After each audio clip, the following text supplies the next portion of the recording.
The creator of Black Series Edition LLC, Crystal Age Technology Screens. And what we do here on our little platform here, we call Cardboard PC Kingdom. Cardboard PC Kingdom started because I, number one, wanted to have a PC with a case made out of cardboard. And number two, it's cheap. It's super, super cheap. Man, we've had several blessings today. And one of the blessings I had today was I went over to Family Dollar to pick up some glue that we need to build our sorry about that. We need to build our cardboard PCs out of, or cases out of. And you know, I went over there and they were out. No more glue, completely out. And I'm thinking, gee whiz, how are we gonna put this thing together? I'm gonna do it today. And to find out, I remember seeing glue somewhere. I walked down to another place a little farther away, a couple of blocks, and I found more glue than my heart can basically content. I guess you can put it that way. So basically, I found this company right here that makes this glue right here, and it fits my glue gun perfectly. I tested it out. The glue actually sticks quite nicely. So I actually did get a test it down, and it glued quite nicely to the surface, and fantastic. And they have bigger glue guns in there, which now I'm definitely going to go in. I said to myself, if the glue worked, and if it bonded nicely, I'm going to go back in there and get me a bigger glue gun, which I'm about to go purchase probably tomorrow. All right, so this is an interesting build we're putting together. This is a little different from the other ones. Some of the other ones we built. The PC, everything's open rack, out in the open. I'm working on these two right here. I'm actually working on these, so I'm actually rebuilding. This came from another case, and this one right here I'm still working on right here. They all run, they were operational. This one's a little different. So this time I decided to build this one where we're opening up the cardboard and putting the motherboard and everything inside. So we're going to have two sets of fans here and two sets of fans here. I think I might just put a port here. Don't worry, it's a dummy motherboard. You can't break it. It's a dummy motherboard. We use it to measure out exactly, because I use all ITX boards, micro ITX boards, so you can't damage it. Because it's a dummy. I'm gonna put two fans here. I think I'm gonna put a port here, and let me see. Well, that way that connects. Technically, yeah, way that connects. We may have to. Let me get a fan in there. So this is the port for the outside. I definitely might put a fan in here and here.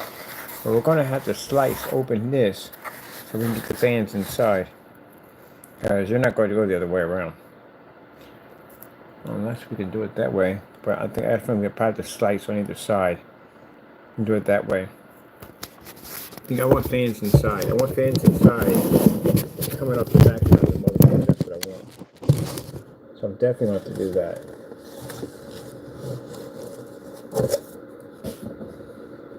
Yeah, I do want fans inside. That would definitely work. Okay, so what we got to do now is we have to reinforce the structure, because the structure from all the cutting actually became a little weak, and we have to reinforce everything. That's what we're doing now. A reinforcement job. Everything has to be plated, like a plate in an armored truck. It all has to be plated. 3 plies. That'll make it nice and sturdy, because we got a really interesting design with that. Where the motherboard's going to fit inside, and we're going to have 220 millimeters on the outside that are going to push air or draw air off of the motherboard. And then right here on this side, we're going to have a 120 millimeter liquid cooling system single, which the pipes are going to wrap around and connect right back into the motherboard. So it's going to be a really interesting build. Right now, reinforcements. So it's kind of like building a box. You already have a box. So we decided, I like the design of it. I'll turn it into a Gundam docking station for machines to come come in and be repaired or upgraded or re-weaponized, so they can go back out and continue what they're doing, either patrolling or basically taking care of hostile enemies. And I said before, we found, as I said, if one thing doesn't work out, that means the Lord has something for you to find. So just go looking for it, and you'll find it. And we did. I found another store that carries, you get more of the glue sticks, and they got the big glue guns in there too. They got the giant glue sticks. So I thought to myself, okay, I'm going to test these out first, because sometimes you get good glue and bad glue, and the glue is actually really good. So definitely going back in there, get me a bigger glue gun for bigger builds.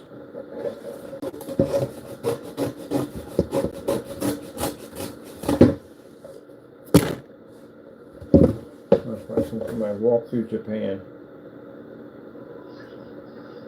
Got a family member who speaks Japanese. I didn't even know that. I had no idea. I haven't seen some of my family members in a very long time. When my mother passed away, a lot of the family members, saw people we haven't seen in years. Shame it takes someone to pass away for people to pop up, but that's usually how it is. They get caught up in their own worlds at the end of the day, and they forget. And someone passes away, and you see people we haven't seen in years. And you speak fluent Japanese, like, yep. I'm like, when did all this happen? And it's interesting because I look at these walkthroughs of Japan all the time, and I'm thinking, man, I would like to do that. I got a friend who already did it. My friend already been to Japan like 4 times. He's already done the walkthrough. And I'm like, man, he speaks Japanese too. So I'm like, man, I got to bring a translator down there with me and everything, and I don't know, the translator's telling me the truth at the end of the day. He could be telling me something else, so maybe I got to get a translator for that translator. Like, and then I find out that one of my family members speaks it because she had to work down in there. She did a lot of overseas in communications and telecommunications back and forth. And now she's going to be going down there at the end of the year. And I'm like, oh, definitely take me. I want to go. Like, you really want to go? Yes. I'm going down with family at the end of the day. What better translator to have than that, So definitely going to be going to Japan. And yes, Taco is going with me. Taco is support as a motion support cat. I can have right up front with me. Yes. And Taco can do battle for Haruko. Yes. Everybody laughs about that. That's Taco's Japanese anime. Somebody, my friend who's an artist, did a Japanese anime design of Taco. It was freaking hilarious. He did a Japanese anime cartoon of Taco. Yes.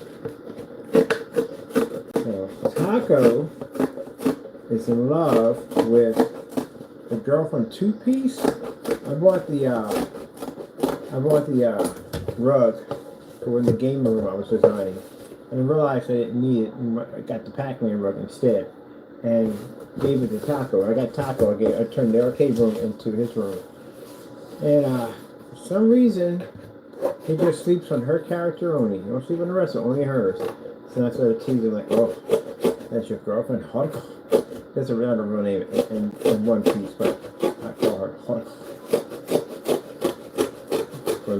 And every time Taco's out fighting his toy fish, is that right, Taco? He didn't pay me no mind. Every time he's fighting his toy fish, he's doing battle for his love, Haruko. Is that right, Taco? Taco runs with the speed of 1,000 Taco Kitties. 1,000 Taco Kitties? That's not possible. It is possible for Taco. The speed of 1,000 Taco Kitties. Oh, it's hilarious. Yep, this same Dominican brothers that gave Taco his name. Taco has like 5 or something crazy name. It's crazy. I gave him Taco. One of my Dominican brothers came over and said, you can't call him that. And I said, why? Because racist? He says, no, because his name ain't long enough. That's how he got his name, Taco Denario Roberto Rodriguez Bird. Taco Denario Roberto Rodriguez Bird. Just like get the full name. So then when I bump into people and be like, what's your cat's name? Taco Denario Roberto Rodriguez Bird. They start laughing like, oh, he got the name. Ain't that right, Taco Denario Roberto Rodriguez Bird? Taco, Denario, Rodriguez, Roberto, Bird. Wow! Having the Murgatroyd. Having the Murgatroyd. That's an old question from back in the day. Top Cat. The Top Cat? I think it was Top Cat that did Having the Murgatroyd. So, we got a double plate, the top, everything. So, the parts don't fall through. These rough edges we have here, we ordered some tubing. So I got my tubing in a nice bright color. We got some tubing, we're going to cut it right down the middle, and we're going to basically fit it around the circles and glue everything in. But after we finish the paint job first, we smooth all that out. So we're going to go with the color job. I haven't decided. I'm looking at Mex right now, trying to figure out a proper color for it. I do want it to be bright, but I don't want to be too bright. And we are going to put a kind of like laser trace system through everything in here. It's kind of like, it's like it's like the LED lights. Oh, freak is all that going on? I don't want to see that nonsense. That's craziness. Anyway, so it's going to have like a pulsating of light pushing through, circuit boards exposed, huge massive cables attaching into one section to the other. You know what I mean? It's a power station for mechs. So it's going to be crazy look when we get done with it. And yes, we're going to put a temperature or some kind of gauge readout on the side of it. So I'm kind of working on multiple ones at the same time. We got the arcade over there, which we are building the arcade machines today. They're getting assembled today. I'm tired of pieces jumping around in there, so we got to put all that together today. This, I did remove the back of it off. I took it off because it was just too much. It was hanging off the back of it. It's just too much. I'm trying to keep it short and sweet, so I removed that. But we are going to put a flying saucer in there. Definitely it's going to happen. So a flying saucer is going to crash in that part right there. It's going to have some RGB that lights up so look, it's actually focusing. It's actually still running. But we're going to actually case it in ice. So it's going to be cased in ice. You'll find some little robots and stuff cased in ice, stuff like that. That'd be pretty cool. We do got a fan to put in here. So all fans will order. So we got 120 millimeter fan here. We got at the bottom here an 80 millimeter fan. 2 sets of fans in the back for the radiator system. And then this right here has to be leveled off because the ice cubes are kind of slanted. And it's kind of slanted in my power supply. So we have to get all that done. Then once that's done, we got to do a re-ice job over. All this has to be embedded in ice, but also too removable. As you see, we made our own motherboard post stands that are made out of ice blocks. That'll keep that looking nice. Our vents and stuff will push plenty of air back and forth. And in this system over here, we have to restructure the frame for the liquid cooling system because it needs to be restructured, definitely. This is the first one I built. It's got the tunnel funnel systems right there that push the air out from the back of the radiator system. And then I found a short SATA cable because one we have over here is too long, so we're going to connect it from here to here. That'll cut down on that. And no wire management, so we're going to put a little box back here. We're going to hide all these wires inside that box. It'll blend into all of this right here, so you won't be able to see it. And then we got hardware upgrades coming in. This power supply has to be taken apart because we have to color the fan, because this one's actually colored. You can see from the top, it's a color fan we hooked up. And I do want to paint the inside of that different kind. You can see that from the other side. So I do want to paint the inside of this, the inside of boxes. All the boxes for these are going to be all painted up.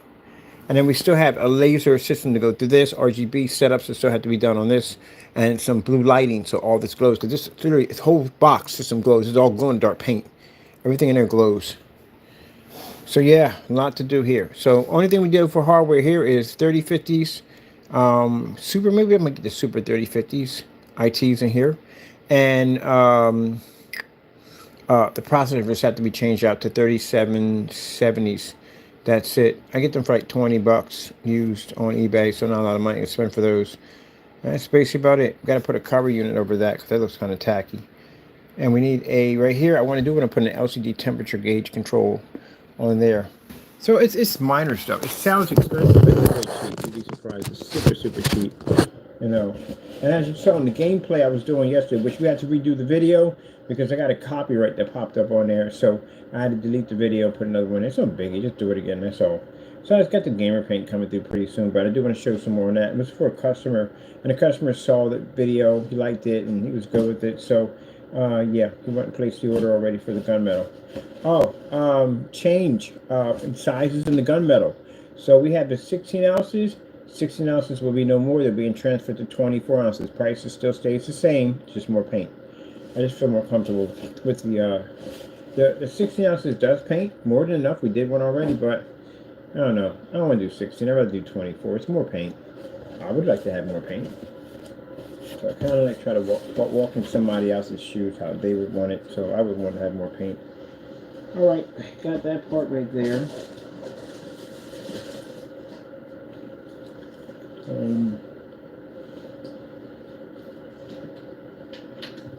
Right, there you go, plugged in.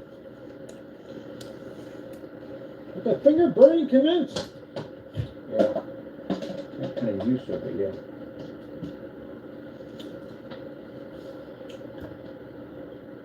And then I want to get back over to the paint. Right now, one step at a time.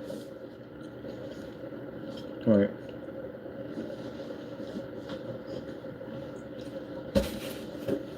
Oh, man. I think I should eat that food, not right away. Getting the itis. The itis. Into the box.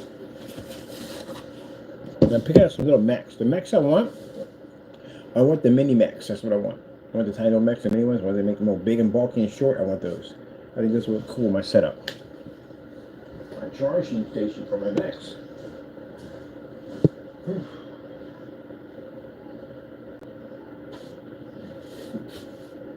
Now, we're going to try to work, because again, I have to do this. I can't be going off topic. That's me, not you. That's me that does this. And I got to keep it normal. I like to talk about the Lord, I do. But we got to keep it to a certain normal, because again, our videos are now popping up on Google for cardboard builds. I've seen other cardboard builds too, some amazing ones. My stuff is popping up on there. So.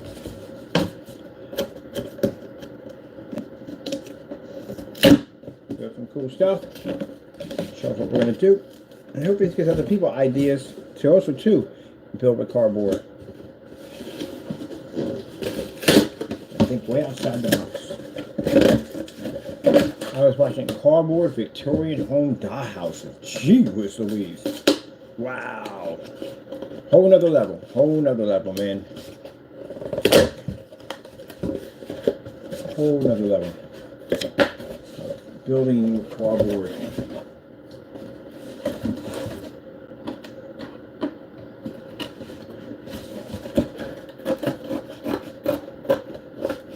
I think I'm going to pick up a giant roach today too. I need a roach for my co-op PC.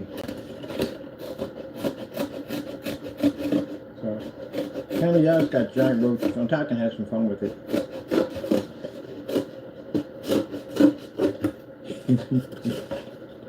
Yeah, I played that as a moment giant roach.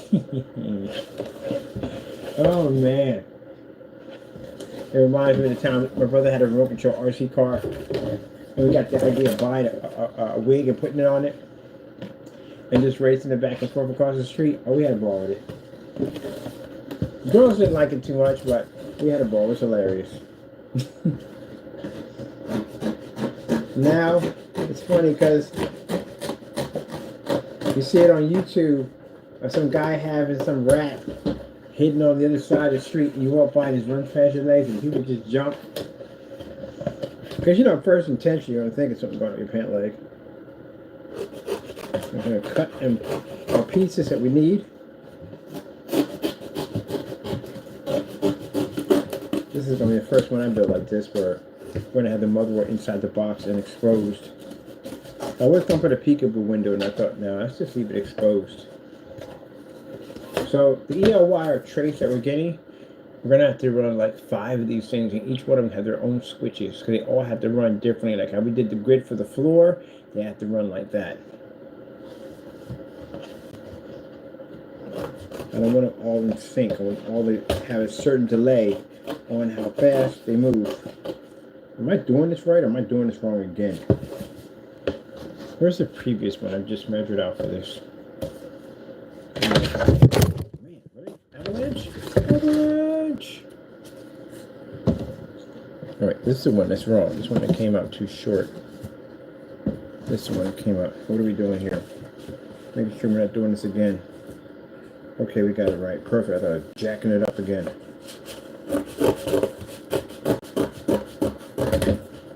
So we're designing a Mac station.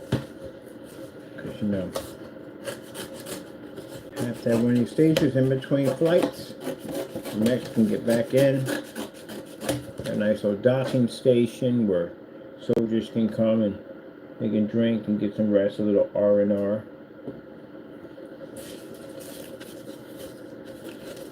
Talk about their epic battles out in the field.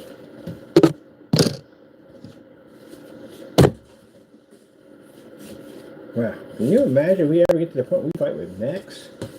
That would be insane. That would be absolutely insane. Maybe kind of like, I don't know, Big O was a little different. Big O, you had to be, like the mech had, how can I really explain how the Big O's were?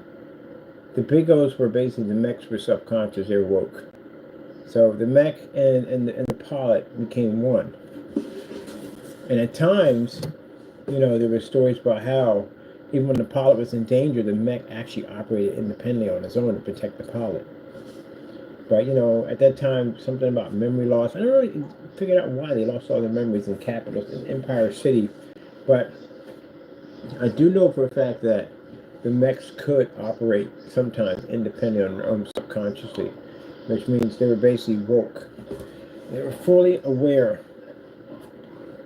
And he just couldn't understand how the machine could actually be alive. Not yet not be alive.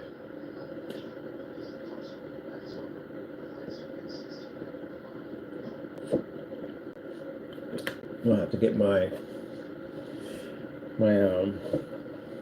dish player receiver in here, so we can basically, I can watch. Well, you can't watch. If I show it to you, I'm going to get a copyright strike. So this is what we're doing. I was cutting and reinforcing.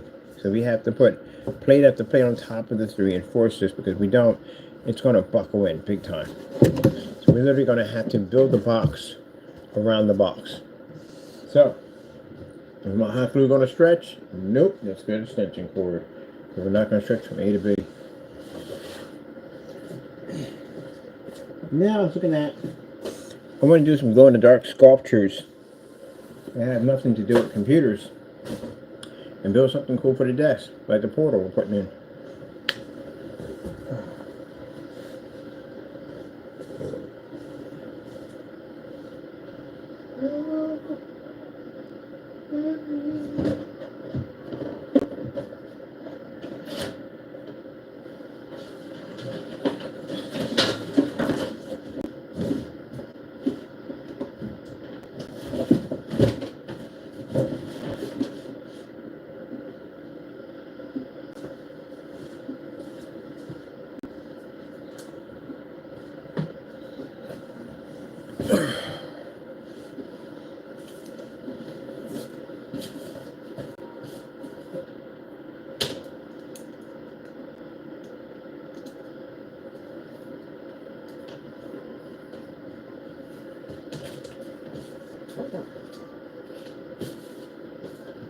I want to start moving that before you up and move to an area that you barely know anything about.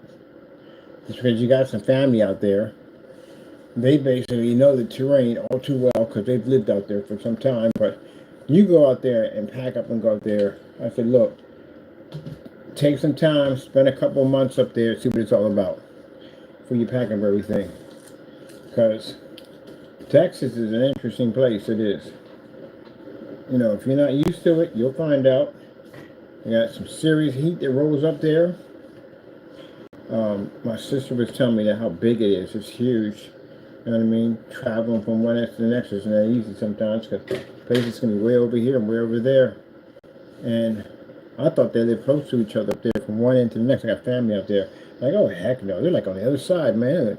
It's a bit of a distance to get from over there. You know, they're like a everyday morning drive to your local store. It's like it's out there. And then you got vast amounts of deserts. You got all different kinds of interesting wildlife, and you got some interesting bugs. So my niece was showing me that there are some spiders that literally look like there's a hand crawling around out in your backyard, and it's actually a large spider. Yep. I was like, what the freak? Yep, the other things will creep up. I saw the one where the guy was talking about Florida life, and every time he got home, he pulled a stick out. He went in the back, he tapped the trash cans, he tapped, there's a lot of stuff, he tapped shoes and all that stuff. He said, because snakes and stuff will get up in your shoes and stuff like that. I've heard of stories of people coming home and jumping in the swimming pools and being met by alligators and stuff like that. But that's pretty much not just those places. That's any place. If you live up there in the redwood forest and all that, you're gonna get all kinds of interesting animal life that's gonna be popping down to come see you. I saw up there when they were showing California, out there people get bobcats and all that stuff that'll come down off the mountains. And yes, one guy was watching them out there tearing up his patio. I think I'd take the Wildcats any day over than the Bears. Because I told you I have family that lived up in the Poconos, and I could never understand why everybody had an armor full of shotguns. I'm like, what the freak goes on up here? I thought this was supposed to be very, peaceful, neighborhood and all that stuff. And no, that's for bears. All you want to do is wake up and Smokey's over top of your face, and he's hungry. And they just sometimes once in a blue moon, you may get a grizzly. It may come down once in a blue moon. The suckers will walk right through your glass door like it's nothing. Yep. So, a woman was showing me she has a shotgun under her bed just in case for that occasion. But hopefully, they don't have to harm the animal. But yeah, I'm thinking like, well, if you have a habit of them just walking through like that, why do y'all put it these thin windows? Because they want to be in touch with nature. I can be in touch with nature. Give me some of that fruit. I can get some steel or whatever you got at the end of the day and put up to some of that Gorilla Glass. Because at least at the end of the day, I can hear it coming. If it's tapping on the glass or trying to smack into it or something, you know what I mean? I would put horns out there. I would put really loud horns out there because I don't want to harm the animal. I mean, reinforce it so it can't get in. Put a horn system out there that can tap from the inside, scare it off. I don't want to harm the animal in any way whatsoever, Technically, you're in his territory. People get that mixed up so much. Like, oh, no, you're in his territory. He was up there long before you decided to come up there and make your home up there. He was up there first. You have respect. It's his territory. Yeah. And then I seen the one where a guy, they do Yellowstone, and the guy basically left something in his car, and that bear ripped his car. Oh my, jeez. Damaged that thing car, bent the entire steering column down, tore out the seats, everything. Wow. All over some food.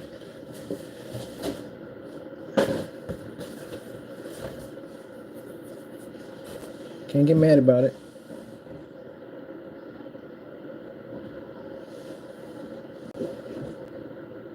So, it's an animal that doesn't have much flaw. It really doesn't. And you can't outrun it because it can run extremely fast. I'm curious on that one too now. I gotta know when I'm building this. How fast does a bear run? Well, you can forget that. It's not gonna happen. They run 30 miles an hour. Good luck on that one. 30 miles an hour. That's insane. Max adult, 30 miles an hour. Average human doesn't even run 30 miles an hour. Well, you ain't outrunning it, so that's not going to happen. And you can't outclimb it because, again, they climb, and they're excellent fishers and swimmers. So, there's two places you can go. You're going to have to turn around, either try to scare it off, and worse upon worse, hopefully it doesn't come down. And this is, you got to bring out Old Faithful and do the job. That's pretty much it.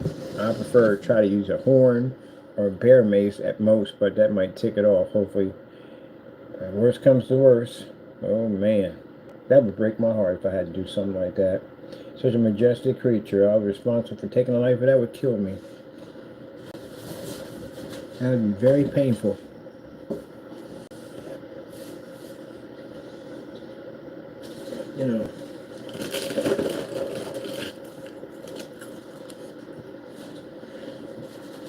I think a horn system would work well. You blast on air horns, it'll take off running. That's my piece I was missing. I think an air horn would be fantastic for that situation.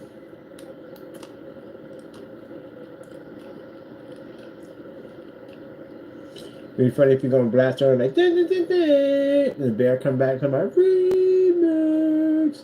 Y'all be out there dancing in the woods.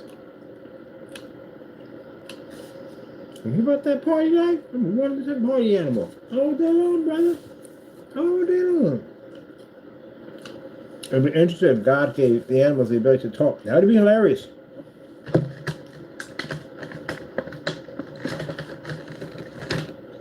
I think they would be more civilized, you know. They talk to you like, what you doing on here? Yeah, I seen you out here. Do me a favor. See that area over there? Don't go there. There and there. I would really appreciate it if you didn't. I'd hate to have to maul you. Thank you. I'm glad we had that talk. Thank you very much. Do you mind? I mean, I haven't eaten anything all day, and you know I'm a little famished.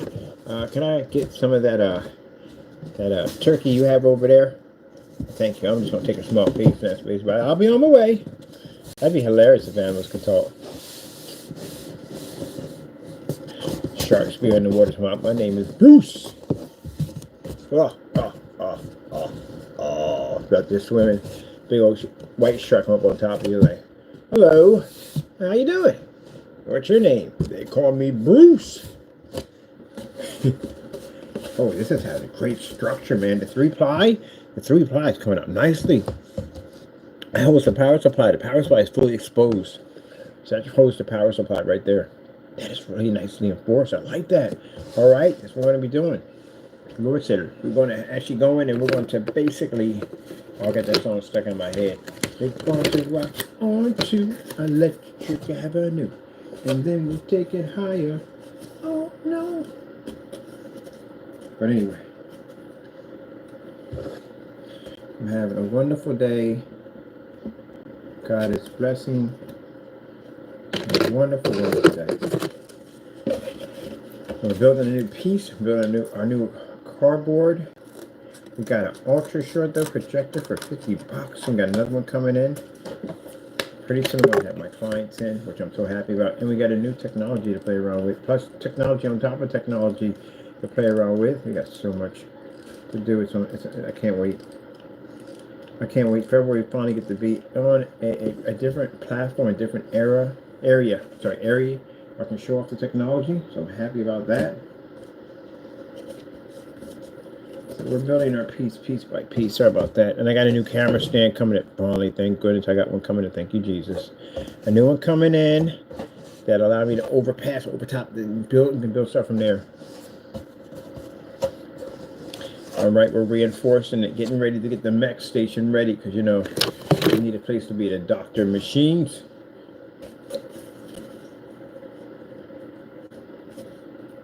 Talk about the glorious battles.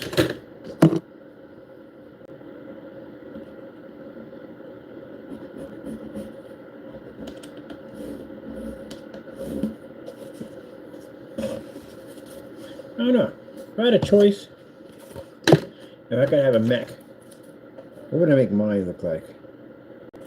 You can customize your own mech. Huh. What kind of animal would I use if I was on my own mech?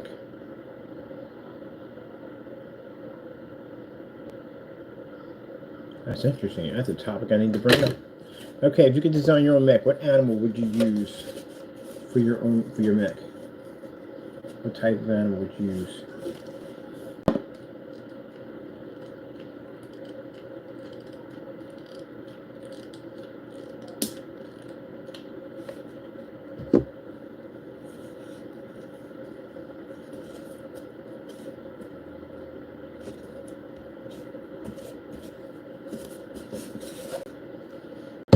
Reinforcements.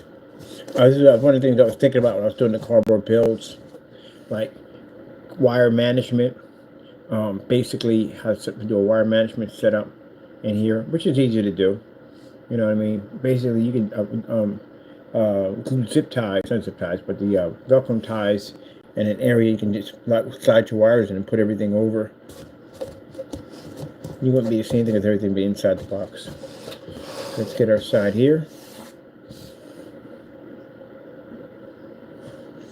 No, yeah, but you have to freaking jump.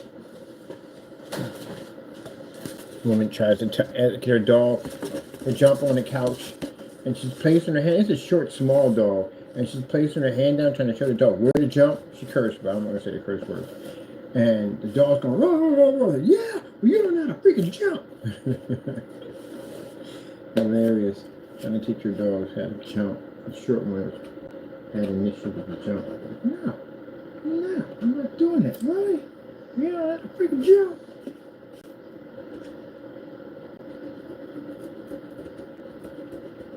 Wow, 30 miles an hour. That's insane. Yeah, past 30 miles an hour is. That's crazy.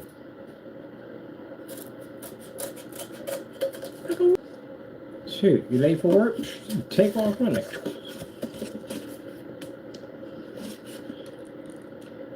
Average human does 50 miles an hour. Well, good thing and bad thing. Bad thing would be if the average human ran about 50 miles an hour, that means a track star would run much faster than that. And anyone in training would run a lot faster than that. That means the chance of you basically getting away would be virtually impossible. Which is also too interesting too. Like, you're a track star, and the police are chasing you. How would they even catch you? You remember what was that show called? The movie, was it Superfly? Which Superfly was it? The guy was on track, and the cop was trying to chase him, do his out. He wasn't catching him at all. He was out. He blew right past him. He was out. But yeah, that carries it. How are you tracking something now? Especially if a person does parkour. You're not going to catch that. It guy can climb anywhere he wants. There's no way in the world you're catching that. If you're in a parkour. I like watching that. I find it really interesting. But still, man. God, man, you guys, you got a heart on you at the end of the day. That is insane. I bet you probably when they're older and have kids and stuff and married, they're like, what the freak was I thinking? You know, you get older, common sense kicks in. You start thinking like, what, really? Why would I do something like that? You know how crazy that is? Why didn't you stop me? I could have killed myself. Yeah, it's funny how people have conversations when they're young and reckless. And then they get older and they have a wife and kids, so when they care about, they're married and all. And then the first thing they say, I did what? Really? You forget stuff as you get younger. All the reckless stuff you've done, you forget that stuff. Like, why did someone stop me? Oh, we did try to stop you, but you know, you're bent on being this rebel at the end of the day, and you wanted to do what you wanted to do, so you know, just let you have your dream.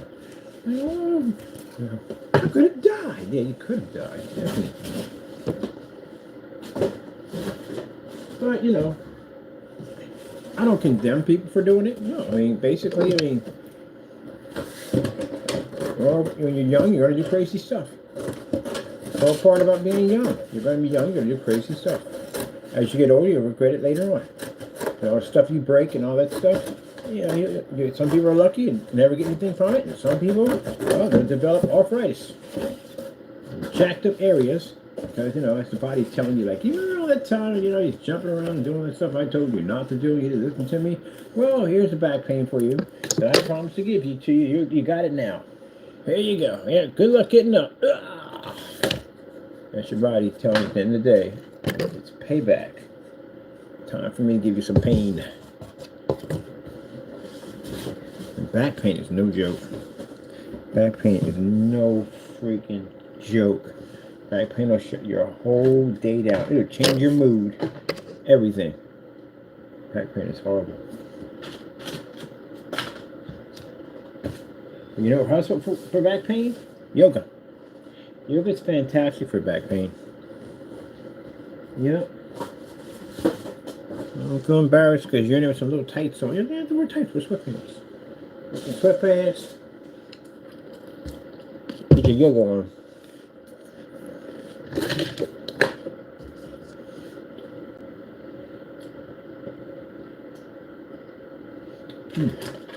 Where'd the ink pen go? Not that ink pen. Oh, that ink pen, yeah. So, sorry about that.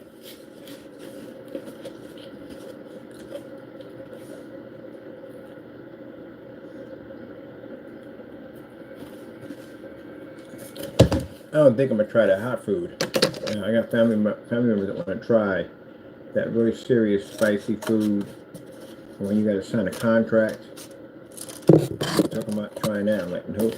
My sister already did it already. She can tell you it was bad. It was really, really, really, really bad. Right? Not something you want to do ever again. It was really, really, really bad. The burn never goes. The burn, it takes a while for the burn to cancel out. It intensifies, especially if they're slow burners. But she can honestly say she had the Mexican ghost peppers, and she signed that contract. Her and her boyfriend, and they got messed up. He ended up in the hospital. He ended up in the hospital. He was having heart problems. Her heart was jumping. Yep. So it's like when people watch the videos of people getting jacked up on this stuff, they don't understand the aftermath. Like a couple of days later, what their body goes through. The headaches, their stomach aches, and all that stuff. It's like your insides are torn up. And some people end up in hospitals afterwards.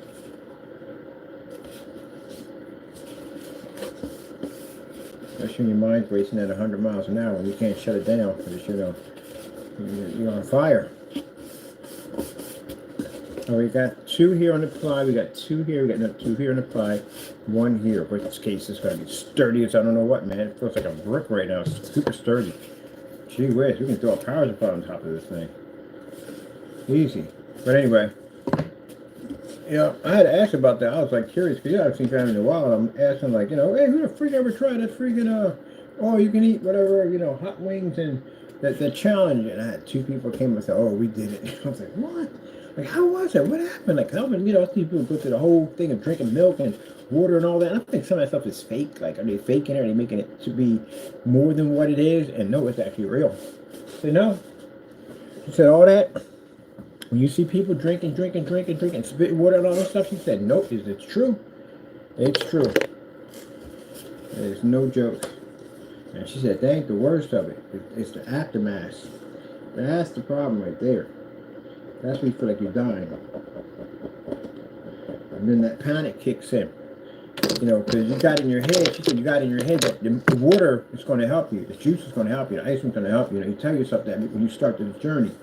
That, you're good because, you got milk and water and stuff like that. You're going to be good. And then you find that none of it works.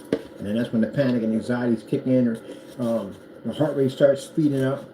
And then you start going through all that craziness. Now you start getting scared. Your safety switch ain't working. So yeah, it's the worst thing she ever went through in her entire life. She said she'll never do it again. But at least you can say she did it. She said she'll never do it again.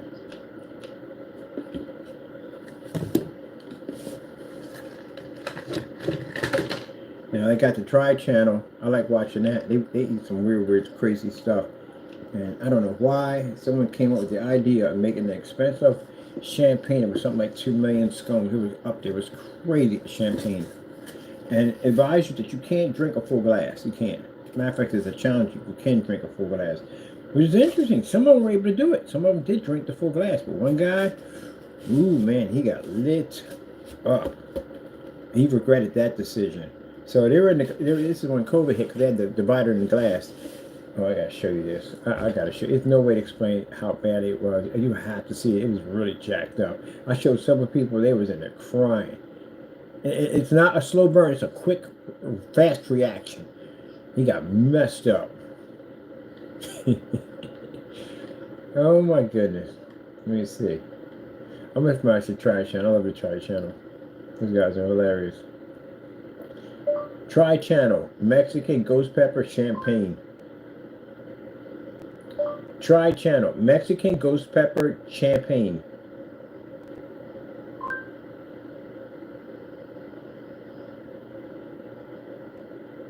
Why would you even? I guess there's some people that can handle it. I guess they can. They got it like that. They can handle it like that. But sheesh. Let me see if they can listen to me here. Tri-channel Mexican ghost pepper champagne. There we go. Now you're listening to me.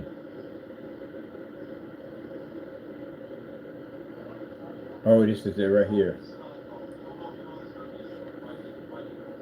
And he chugged it too. He splashed it back in his throat. So you know the impact was going to be far worse. Hold on. I gotta get back to watching this.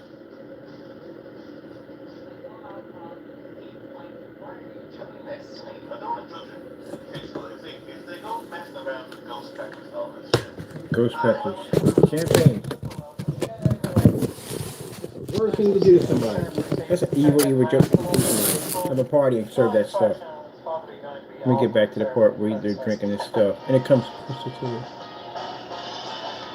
Here it is. It smells just like to prove I'm cool. I know I'm not cool. I am. No, he chugged it. Instant regret. The minute he drunk, instant regret. Watch this. Instant regret. And it gets worse. Luckily, I'm not here on the internet to prove that I'm cool. I've lived on this earth for 28 years, and I know that nothing I do will make me cool. So, yeah, he's a champ. He's good and drinking. He's very good. Oh my god. Yeah, I was gonna say, I've yet to try it, so just... He's pretty good. He's really usually good. But this stuff right here, it jacked him up. He's an expert. That guy can drink anything and never get affected by it. And there's another female that comes on there. She is really, really good. Even the smell from it. I'm buying this stuff. I'm gonna figure out where to get it. I'm buying it. I'm not drinking it. Oh, heck no. I just want it. Why didn't I think that'd be hot? You know?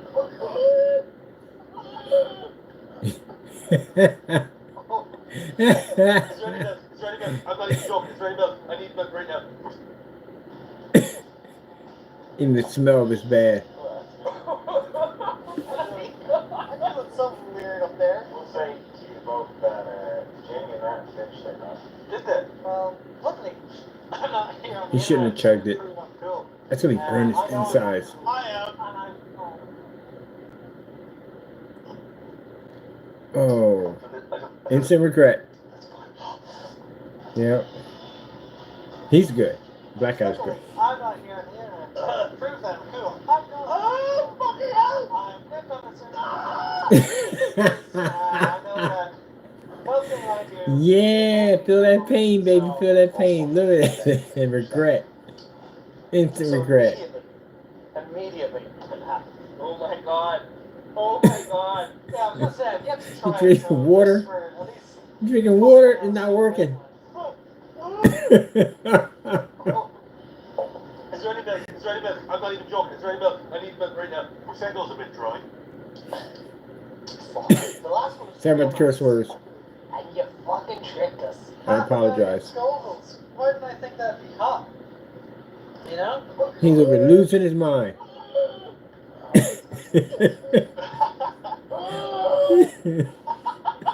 think he's trying to get rid of the ghosts from It's like someone, a little man in my mouth is stabbing me every time I take a sip. I kind of feel like, Mad Max 2 actually wasn't really that bad, so maybe... He's a champ.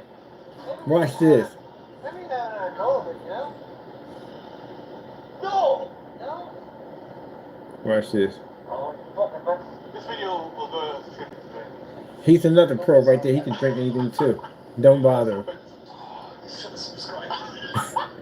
But like, look, I just You drinking milk now? hand that to someone, and You got milk? like, ruin their night, 100%. Oh, night? I was like, life, like your entire life, ruined. If I ever have a bad time in my life, I will do just to be here, because you're just the most, you're actually the most, bored, like, just on the same level.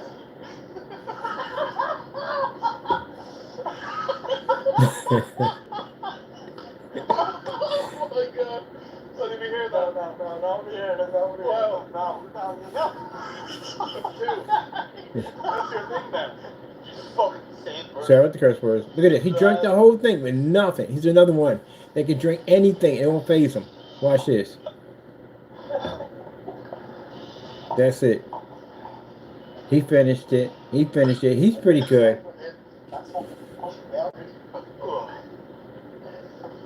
Oh, there's a alarm that clock. Look at this, is the most I've ever seen you react to. Oh, this is very emotional right now. I think it's pretty good. I think everyone should. He's a champ. Oh, he's drinking milk now. But he took it better than him. Oh my goodness, man! I couldn't stop laughing on that. Why did he chug it like that? You popular thing at Shardy's? You know, the guy that grandma shits themselves? Every single part of this that you've put into this, you've ruined all bland. None. That's fine. This holiday, Verizon will Yeah, instant regret. They had a bunch of them on there. Real hot peppers. Usually he does pretty good. But that champagne, oh, imagine when they burp. She was the weed. If he choked it, everyone sips it. That burp is going to be horrible. Happy birthday, Marty. Oh, no, you don't. That is going to be absolutely horrible. And especially when you burp, it comes through your nose and everything. Man, it's like somebody lit a flame right through you. All right, we got 2-ply here. We got, what do we got here? We have 2-ply. Okay, 2-ply there. And in the back we have 1-ply.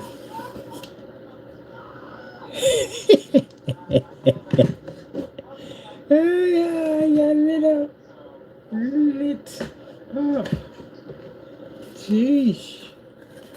Why?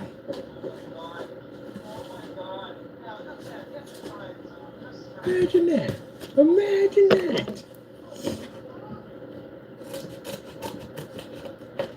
Some people die from that stuff too. They die of heart problem, heart failure. That stuff can trigger heart failure. Body wasn't made. You're not conditioned for that. People that are conditioned for that, they're good. They had this freaking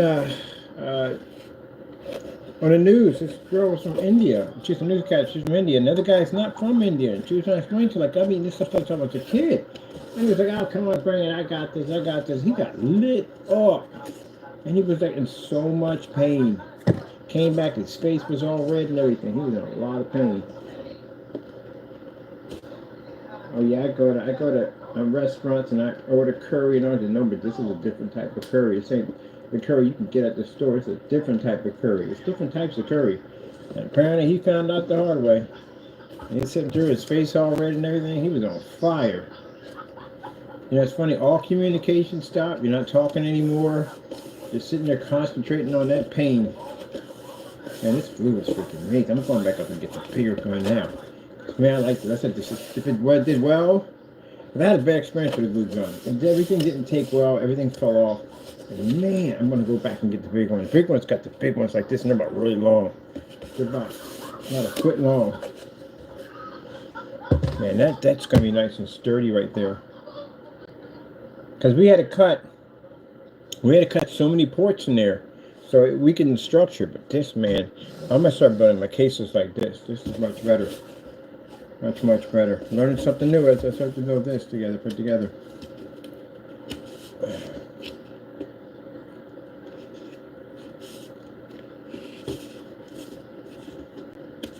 It will kill me when they do the whole AI, where they take the, they try to make something look like more than what it is. And they take these giant whales that come up close to divers sometimes, and they're able to pet them, and they turn them into sea monsters, trying to make them look frightening. And I'm like, why is the person not running? You see something that big in the ocean with that many teeth, and you're just going to look at it and pet it? Yeah, it's not going to happen.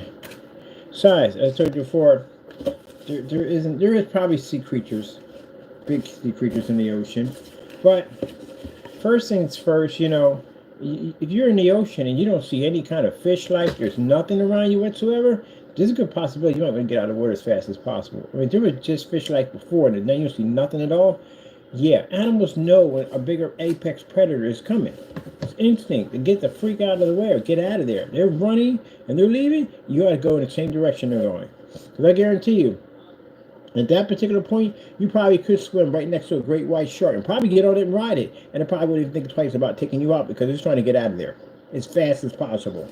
So if it's that terrified that it doesn't even mind you being on its back, I guarantee something much bigger is coming. So if that was the case, and you had a creature such like so, yeah, you would have all kinds of problems. Remember, the ecosystem would change dramatically. There'd be a large sums of fish missing. There'd be large whales and larger animals washed up on the shore because you would see carcasses. Yeah, it just be so much would change from a bigger apex predator. It would change everything. So if there are certain larger fish like that, there are areas of the ocean that doesn't affect the ecosystem that we live in now. And that's when people sit there talking about sea monsters in the ocean. Like, nah, no, it was just you would see signs of it, heavy signs of it, and you would see a ton of seagulls, like Godzilla. Where everywhere he goes, a ton of seagulls pop up. You know why? Because of the amount of fish he eats. Imagine, I mean, he attracts birds. So yeah, you would see all kinds of weird activity. It definitely would be a shortage on fish, like there would be no other. And where'd all the fish go? And then on top of that, you know, chances are if they're eating that, they're hunting something bigger, which is a whale, a great whale. One of them, or a white shark, and you would see half-eaten animals washed up on the shore. On top of that, there'd be no activity in the ocean. So that's how you would know something bigger was in the ocean with you. So I explained that to the guy, and he was like, well, you know, it's just a joke. Yeah, I understand it's a joke and all, but you can't make it sound like something real that could happen. Something that big did pop up, and it was living in that area, and it was eating in that area. Then, you know, you wouldn't see other fish in that area because they would leave because, you know, something, they're in danger. So, yeah, that's that theory right there.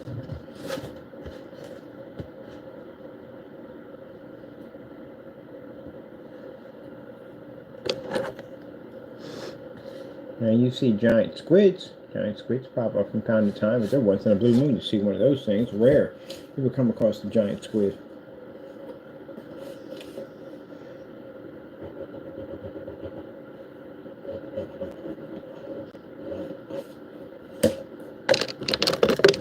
That's a rare sighting that you would see one. And you don't see how the animals vacating because the squid pops up. They don't. They really don't. Sharks don't even vacate when a giant squid pops up. It had to be something. It was something really, really, really big. Then that would trigger it. Like if you're out in the woods and you don't hear animals anymore, nothing, not a thing, nothing, no birds, nothing at all, you might want to run. That means something bigger is out there running around. Yep. Especially if dogs and cats are acting crazy.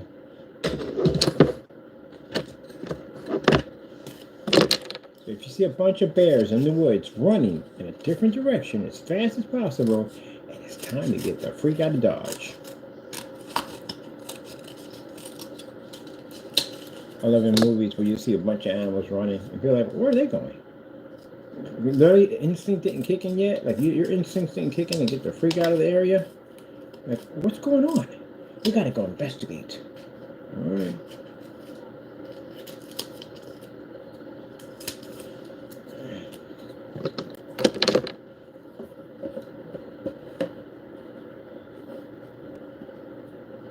And do I believe in creepy stuff in the woods? Yeah, there's creepy stuff in the woods. There's a lot of creepy stuff going on in the woods.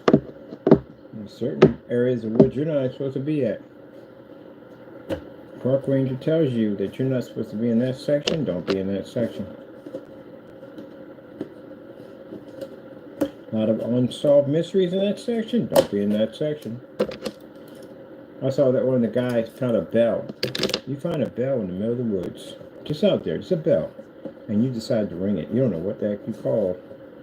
That's what I said, doing too much. I swear we'd have had arguments that day, at the end of the day, I swear. Yes, we would have. Now you did what? What made you ring it? Why? Apparently it's probably a dinner bell. Probably called some jacked up freaking Greek mythology beast on us now. Yeah. Leave stuff alone. That's why I watch when people find they find old mansions and stuff out in the middle of nowhere. These old abandoned mansions and stuff. And they feel the need to go out there and explore inside these mansions and stuff.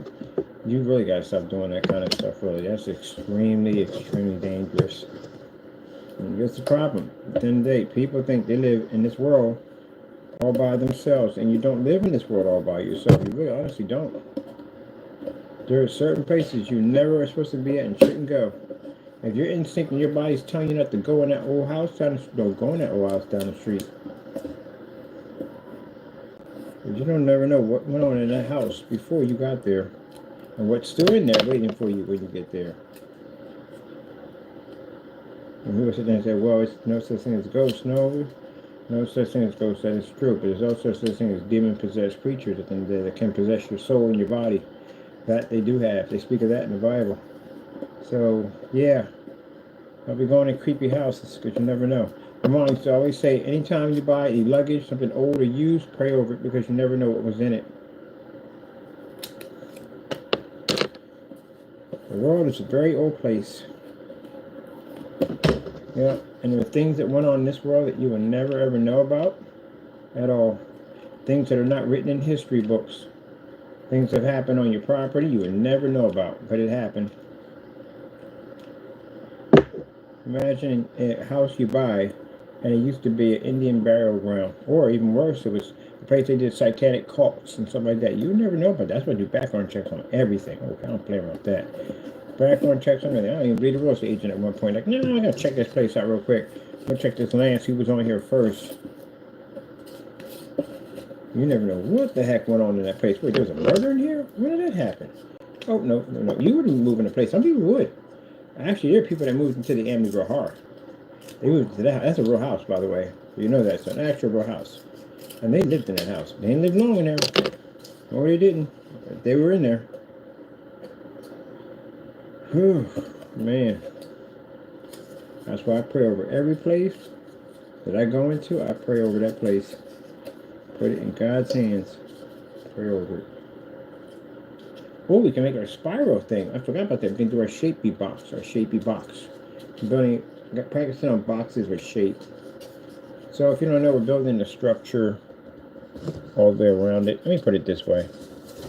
I'll have to piece this on camera because you can't see jack at all, period. So we'll have to piece it that way. So that we can see it piece by piece being done. Piece by piece, step by step. Bow, bow, bow, bow, bow, bow. I thought about that, man. Like, the bikes today, the kids be on, again, you got it good. As we came out there, we had the Shin Buster 3000. I forgot about those things, man. Metal grates on your pedals. So when you slip off the pedal, you catch nothing but shin. And did we cry about it much? Nah. You got up and you rubbed them with it. Because for some reason, I don't know why, sucking the air made it feel better. And you rub it, and you get back on, and you just continue riding. Because if not, your friends will leave you. You just pedal with the pain. Pedal with the pain. I remember that man back in the day. I told him to the time when I got a chance to play soccer. And I found out about shin guards. Man, best invention ever. All the kids were running around, they had the shin guards on, you out biking. You are resistance to the knuckle, to the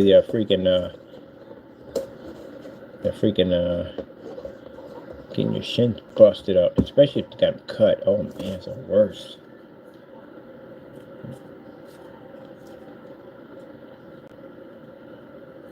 I remember watching my friend fall to the monkey bars and broke his arm. It's a pretty good side drop, and then now today, like, what, monkey bars? Like, really? I could we have Gen Zs in the family, and they were like, well, how did he fall monkey bars and broke his arm? Oh yeah, I forgot you didn't have our monkey bars coming up. Our monkey bars were jacked up. They're like 9 feet tall, and freaking had rusted parts up there waiting for you, and at the bottom got a lot of gravel and rocks and whatever God knows was down there waiting for you. Freaking cigarette butts and everything else, and glass, lots of glass. Get a tetanus shot. Go out and play on the monkey bars and get a tetanus shot all in the same day. Because you hit some rusty piece and cut your hand wide open. You go in the house, mom or pop put a band-aid on it, and you want to bring it back out and play. And it never even happened.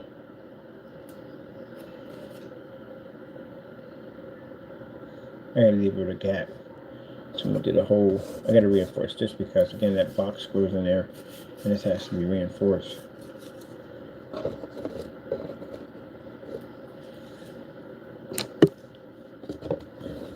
I was telling my niece about it. She was just in there crying, laughing her head off. Like, really? I said, yeah. And you had the metal sliding board of death. Yeah, metal sliding board that sat out in the heat. God knows how long. And you go out there with no shirt on, which I did, found it the hard way, and slide down this freaking sliding board. And mind you, these sliding boards weren't short. I was trying to tell you, sliding boards felt like they were like 9 feet tall. And you were climbing those stairs forever. And all was metal. The sides are metal. Sliding boards are kind of a thin. And you get at the top and you slide down, you're like, I wonder who's barbecuing. It's you. You're getting barbecued. And then your skin gets stuck. Especially if you're going face first. You're like, and you're stuck in the middle. And yeah, you get your skin ripped off you. All your friends sitting there laughing at you because you did it first. Or even worse, if you did a funnel slide, because I did one of those, a funnel slide, that's a tube that you get inside of and slide down. And that sucker's baking in the heat. Now you're rolling around getting cooked at the same time. By the time you come out the other, like, done. What? I'm done. Freaking done. Yep. But my personal favorite, all the rides, was that one, I forgot it was, when you get on it spins around, that was my favorite. Because, man, I used to watch my friends get jacked up on that thing like there was no tomorrow. That was freaking hilarious. Especially if you trip. I don't know why they never let go. They would never let go. They would hold on to the thing for dear life and get dragged in every direction, but they would never let go of it. And you'd be in there crying. You know, I did it one time. I didn't even let go either. Oh, you know why? Because you feel like you're going to roll underneath or get killed. That's why you hold on to it. As long as you're on the outside of it all. But, man, they'll be down there. Dust be kicking up. You hear curse words coming out of the dust. And them, oh, man. Man, get out of here. Like they got a baby powder fight. I'm like, you good? You good? Like, yeah. I'm good. Oh, man. Those are the best times ever. It might have been some jacked up equipment back in the day, man, but that was the best time ever, getting jacked up on freaking playground equipment. Yep, tetherball. Tetherball. Teach you to take a punch to the face and get back up, and that is so true. I read that in freaking in Facebook. Somebody posted a tetherball. I remember that big old metal pole. When I was coming, it was a big old metal pole, and there was a string around it, and there was a ball on the other end, like a volleyball. It was a volleyball. It felt like a volleyball, but it wasn't. And they swing it around and go bam. You know, the person was bam, they hit it just as hard. Especially when the kids were a little bigger than everybody else, man. They hit that sucker come around. You feel the wind come by, you feel it whoosh. And they hit it and they hit it, just hitting the back with bam, bam, bam, bam, bam. And then, well, you know, sometimes, you know, you don't see the ball coming and it's coming in the opposite direction and you get smacked in the face with it. And this sucker will put you on the ground. Put you on the ground. Did anybody help you up? No, nobody helped you up. They laughed about it. Everybody laughed. It was funny watching you get face planted by a freaking ball coming at you at 100 miles an hour with a string on it. And they just laugh at you. You can't get mad about it. You get up and suck it up. Sometimes you get hit in the nose and blood just shoots all over the place. Because I had that. My friend got his head and blood just shot everywhere. And they say, you good? You okay? And that's pretty much it. We go back to playing. And you go to the nurse and they take you up there and they check and probably reset the bone in your nose.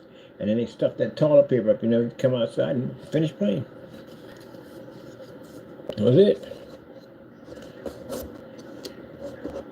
Come back to school, your nose is like 5 times bigger than what it was.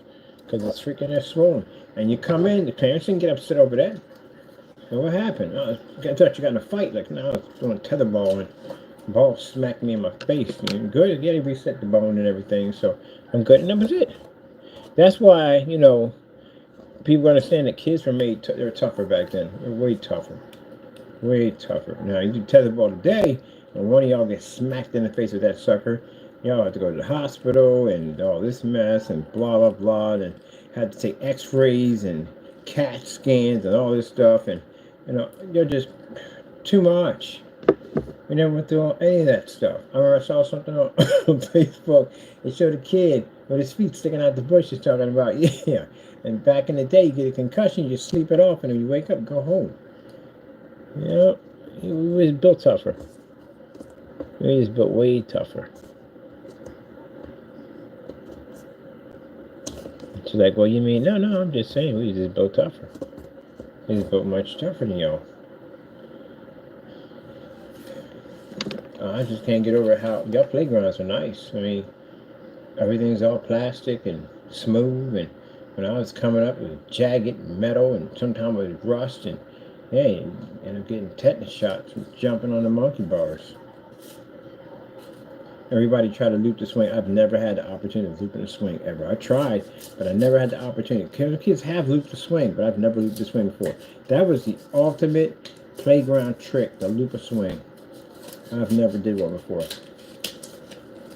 But if you messed up, you messed up. I loop the swing.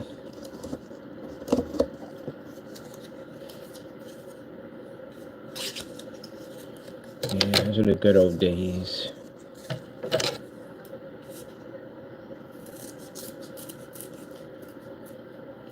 And we had the octagon bars. They still have those today. In some places you find them. The octagon, the cereal bowl. They had the different bars going in different directions. We used to call it Dream Crusher. You know why? Because the way the bars are made, when you climb up, kids had a habit of slipping through it and hitting their private areas on it. We nicknamed it Dream Crusher. Yep, because it had all these little tiny bars that go back and forth. And we said, meet you by the upside down cereal bowl. And you climbing up and your foot slip, and you catch yourself and your voice would change. Called the Dream Crusher. So his voice changed. He hit the bar. Or he sounded like freaking Mickey Mouse. Dream Crusher. Meet you by the Dream Crusher. Aye.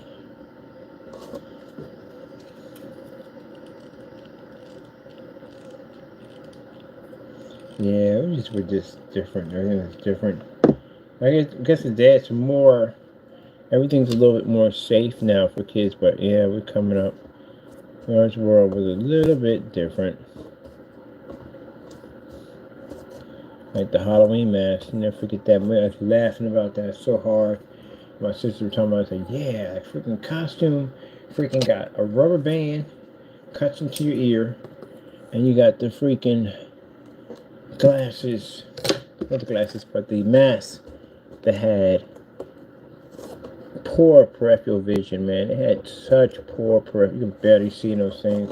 You had to turn your whole body around just to see something. And then you had these little tiny air holes in the nose, and you could barely breathe in those things. But you know what? You were Superman for one day, so guess what? It was the best costume in the world.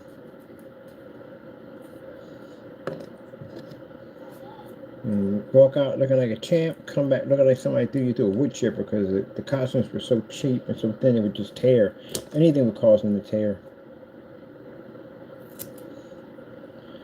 So I go to these chat lines, and people we sitting there and just reminisce and laugh about the old days. Gen Z comes in from once in a while. We talk with them. They even Gen Z be crying. They be in there laughing like, really? Like that really? Yeah, it really happened. Like seriously. And they're cracking up having a ball with us. So what's the alpha? It's supposed to be alpha? What's the alpha supposed to be? It's supposed to be. They got. Oh, I'm telling you right now. You got your alpha. Your alpha coming up. You got some big. You got a lot to. Yeah.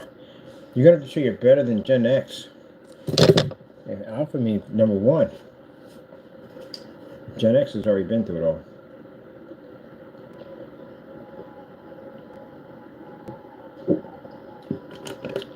Gen X is the one that paved your existence. You understand? All your technology and everything came from Gen X. So the technology of today, we paid that. So, I don't know. I am really, really not all that. I mean, people can get upset when I say this, but I'm not saying all Gen Zs are like that, because I met some other Gen Zs, but most of them are. So if they have kids, and their kids are going to be alpha, I don't see alpha there. I really don't see it. I really don't see alpha. Because they're not built. I don't know what happened. They're just not built for it. They're not really built for it at all, period. So they're supposed to be, their population is supposed to populate the next population, which is supposed to be alpha. They need to change that name to something else, because alpha's not going to be for them. It's not. And it's funny because my sister has Gen Z kids, and I just look at her like, well, that's that. And she was like, that's that. I mean, they love them. Yeah, they love them. Yeah, I love them. Yeah, you love them. But some of them, not saying all of them, because some of them are actually quite on board. But some of them, you just look at them like, jeez, with the weeds. I feel sorry when you get out there in the real world. You're going to get eaten alive out there. Eaten alive. What the freak?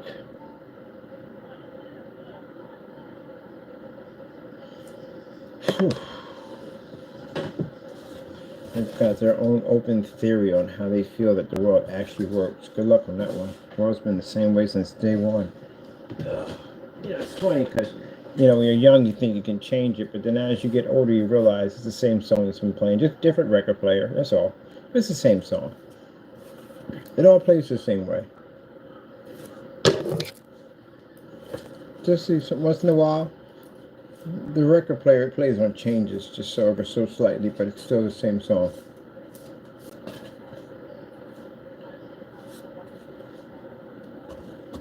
And you feel that you can go in there and change the world at a rapid pace? Good luck. Because guess what? Wars will always be wars, greed will always be greed, and people will always be people, you know what I mean? If you look at it, you study history, and you look at the history of man, greed and power has been in the world forever. It's greed and power.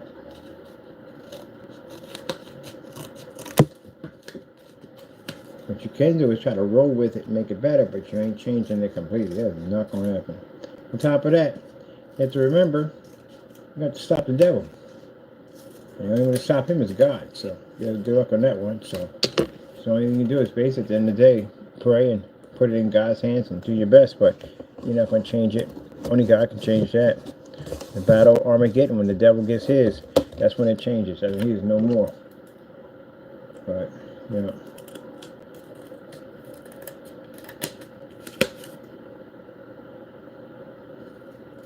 But Gen Z got a bad rap because they joke about Gen Z. Gen Z is a generation that people have made jokes about, literally, on how they don't want their kids to be. That's how bad it is. I've never heard of a generation literally talked about as a joke as Gen Z. And again, like I say, if you got kids from Gen Z, it's not to be disrespectful, but look at it. They joke about comedians crack joke about Gen Z. Now, like I said, is all of them like that? No, not all of them like that. I've met some that were actually quite on board, up to date on everything. And then I met others you just look at and like, don't get drafted. How many do you think would survive if they had to go to war? And put it this way, if you were to go camping, how many do you think would actually make it in camping? I mean, basically just basic camping. Not survival. What if they did survival camping? Oh, that we should do that. We should take them out survival camping. I don't know. I think the ones I have in my group, figure they got it all figured out. Those are the ones I have in my group. They figure they have the solution, everything. They got it all figured out. No experience. We just got it figured out. That's all. Those are the ones I have. And I literally got to sit there, a person who's been around longer than they have, and explain to them how things really work in the real world. And you haven't even been out there yet. You're going to find out. Say hello to Mr. Dropkick for me. But he's going to kick you in the face first time you get out there. Right, dead in the face. I was explaining it to my niece. She was talking about, going out there and living a normal life. Talking about living her life and all that. And I said, nope, it doesn't work that way. See, there's a thing called life. And life is waiting for you to leave the crib. Nice out there with his new track sneakers on, trampoline, and a GoPro. And he's just waiting for you to come open the door. And the minute you open the door, life comes running at you 100 miles an hour, springs off the trampoline, and kicks you dead in the face. And he's going to keep doing this over and over, again, again, and again.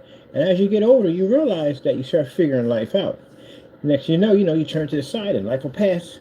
And you learn from that experience. But life figures out a new way to recalibrate itself and come back and kick you even harder. And that's what life is going to be about. Fall down, get back up. Fall down, get back up. But each time you fall down, you get up smarter than the first time you went down.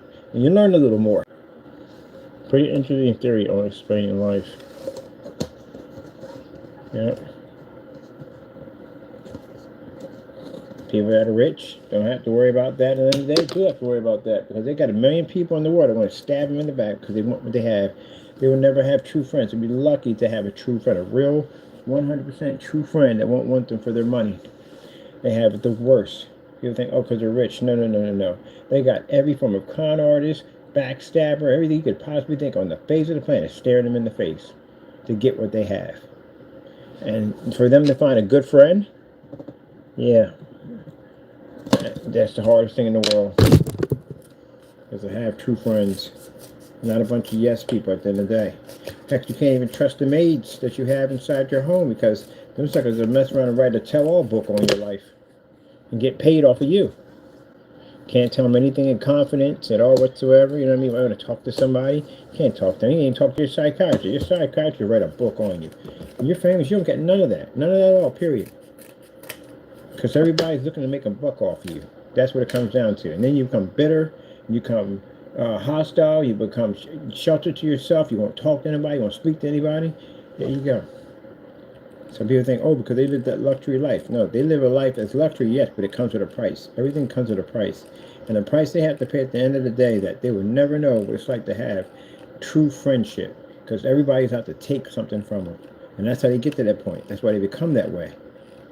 They become bitter within oneself because, again, everybody's out to take from them. Even their own wife, even their own kids are out to take from them. So, mind you, you got maids in your house. You can't even trust the maids in your house because anything you do, say you get mad at something and, say the paper boy does something and you throw something at him, right? Now that's going to be in a tell-all book somewhere how you got mad, lost your temper, went into a vicious, insane, bloodlust rage and grabbed a newspaper and struck a kid. That's how they're going to tell it. Can't talk to your psychiatrist about it because, again, they break code of conduct. They go in and basically, the only thing would happen to them, they would lose their license, but maybe they're going to get money off this book and they don't need to practice anymore. But yeah, I was a psychiatrist for many years.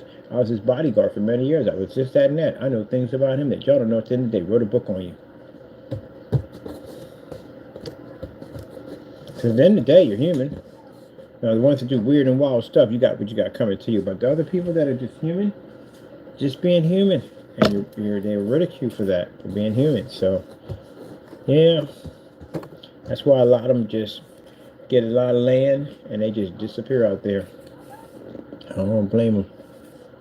I would too. I could imagine living that way. I couldn't imagine living that way. Can't go anywhere, can't do anything. Always got somebody in your face with a camera 24/7. Can you imagine that? Anywhere you go, you got somebody always in your face with a camera. You can't even go out with your kids. Nowhere. But that's the price. Everything comes with a price. Me and you, we have a get mad at somebody, throw a bottle at them. That's it. That's just some guy in the street get mad at another guy throwing a bottle. They do it? Oh my goodness, man. Nervous breakdown. Britney Spears had a nervous breakdown, went to a bloodlust fit of rage. Maybe it was her boyfriend, maybe it was her mother, whatever, and she threw a bottle at a person with intention to kill that person. All out of that. That came out of where? From, yeah. Yep. That's messed up. Can't go outside. Look at Michael Jackson. He couldn't even go to, he had to wait till they shut down the mall to go shopping. Can't go anywhere. They tear him apart. They tear him to pieces if he goes anywhere. Can't go out there and sit down on the bench and enjoy a hot dog and watch people without somebody with a camera in your face. What was the day you just don't want to be bothered with? The day you just want to be left alone. You just want to be sit out in the park, and be treated just like everybody else. That's all you want. Just be left alone. Everybody get those days. Get days where you just don't even bother with, just be left alone. They don't get that. You can't have it. Ever. Because the status they have. Those people forget them, and they don't exist, but somebody somewhere is going to remember who they are. And that's why they move out in the middle of nowhere, get plastic surgery, and say, I have no idea who you're talking about. I don't even know that person. I don't know. I mean, I'm flattered you say I look like them, but it's not me. They'll deny their existence. Yeah, people don't want to be bothered with all that craziness. I couldn't imagine. Some people live for the limelight. Some people love it. They live for it. And some people just don't want it anymore. That's why I see a lot of them stars. We figure out what happened to them. They're working regular jobs, and people think, oh, they're working regular jobs because they weren't broke. No, they're tired. They just want to be left alone. They want to be treated differently. They want things to go back. I remember hearing something about Cardi B. One of them was talking about that, about how she missed being able to sit out there and have a hot dog and be left the freak alone. And then it comes with the drama and the nonsense, because other stars bring other drama to your front door and all that stuff, and they talk about you. And they get on, now it's even worse, because now before, they had to tell, the media had to be told about it, the news. But now, since everybody got these machines, you can go out there, you can do all kinds of broadcasts back and forth and talk trash to each other and all that nonsense. You see it going back and forth on Instagram. Some of it leads to people killing each other. Getting into an argument back and forth, and they lose their temper, and yeah, that nonsense. No good.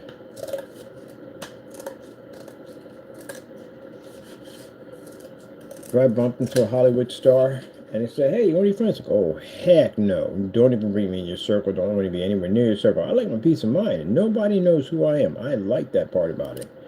That's the part I like. There's no way in the world I would be hanging around you at the end of the day. I don't care if you need a friend or not. I'm sorry, buddy. I don't want it. I don't want it. I like my peace of mind. It's worth more than me anywhere in the world. I don't want to attract any of those tabloids. Nothing. I want to be left alone. And that's why a lot of people get plastic surgery and they disappear. Some people even fake their deaths. That's why I said some of these people may be still alive. Well, not now, I wouldn't say so, but yeah. Fake their deaths.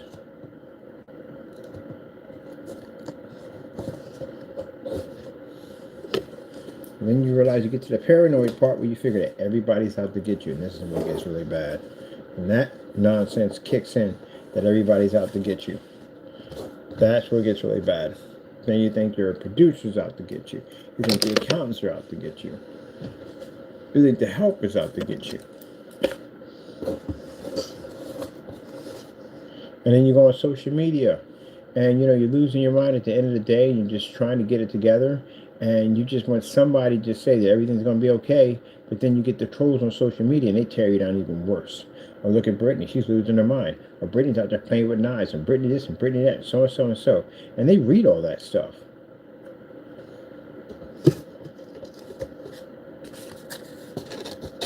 So it's a shame. It is. When I saw Britney like that, it was a shame. It was a shame.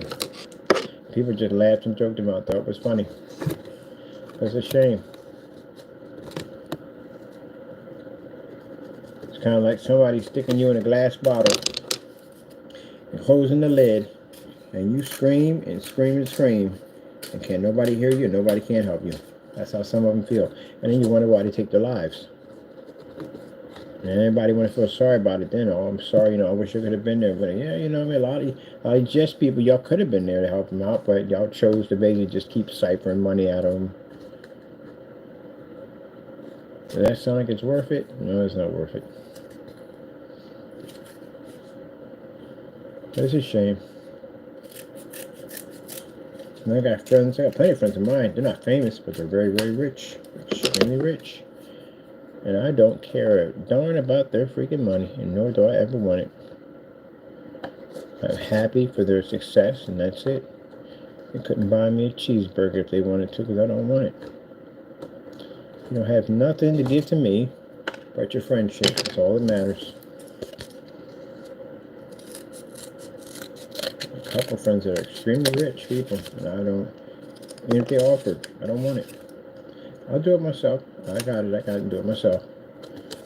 I can help you get a little quicker into the business, and yeah, I understand you can, but I'll do it myself. I much appreciate it. But sometimes that's what they want to hear. Sometimes they'll tell you something like that because that's what they want to hear. But people are so busy asking them for everything. Nope, I'm good. I get the satisfaction. No, I did it myself, so.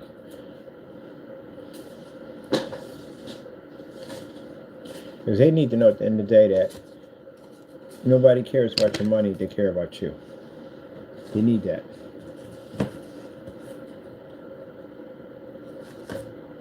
They need that really badly. That nobody cares about your money, they care about you. That's why if you look at these stars, right? These rock stars and stuff. They meet a woman, they meet women. They have groupies all day long, screaming over top of them all day long, all day long. They fall in love with the woman or the man and don't even know who they are. Don't even care who they are. And they try to pull the status on like, but I'm so and so and so. And okay, good for you. Well, I made so. That's very good for you. I'm happy you made that. Good luck with that life and all. And they walk away. Those are the ones they chase. Those are the ones they go after. The ones that don't care about their money, don't care about their status, couldn't care less. Okay, whatever. Good for you. Oh, you're that person today? Oh, good for you. Look at you. Got yourself on a record and all that. Yeah, that's fantastic. They don't care. Those are the ones they fall for.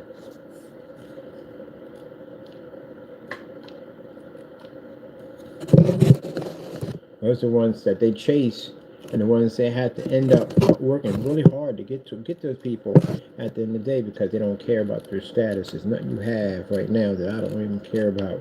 So they'll fight 10 times harder. They'll buy them stuff, they don't want it. Like, what you buy me this for? No, I don't want this, I'm good. You know what I mean? Not that they're ungrateful, they just don't care about that.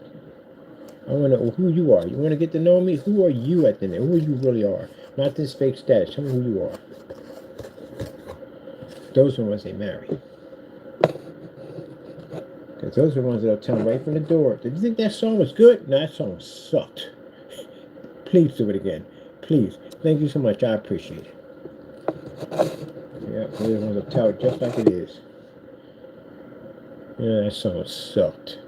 Really? Like, it's really bad. Like, really, really bad. It's bad. It's bad. And they go, okay. And they go back into the band, like, didn't you think that song was pretty good? No, actually, we thought it sucked. Well, why didn't you tell me? See, there you go.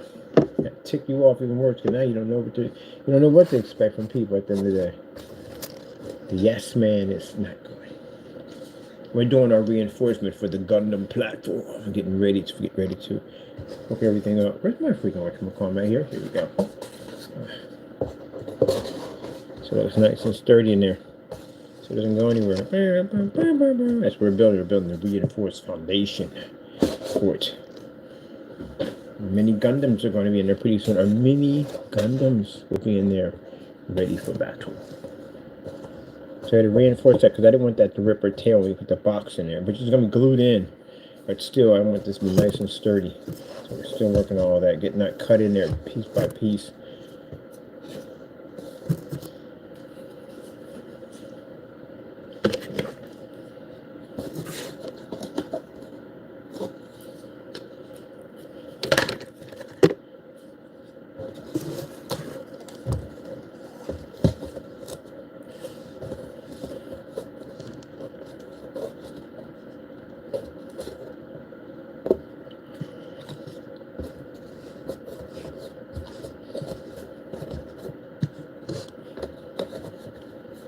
So we do a little talking here from time to time.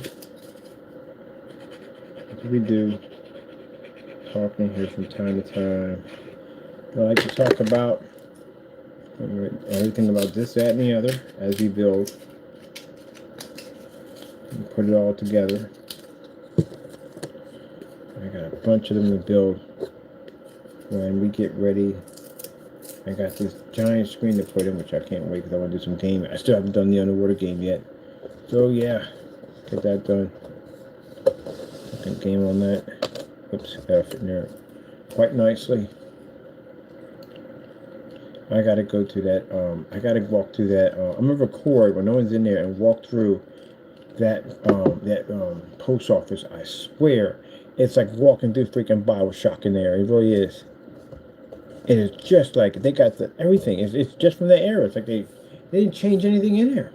I think the wiring and all that stuff, yeah, it had to be changed out. Yeah, okay, all that stuff, but wow, it's insane.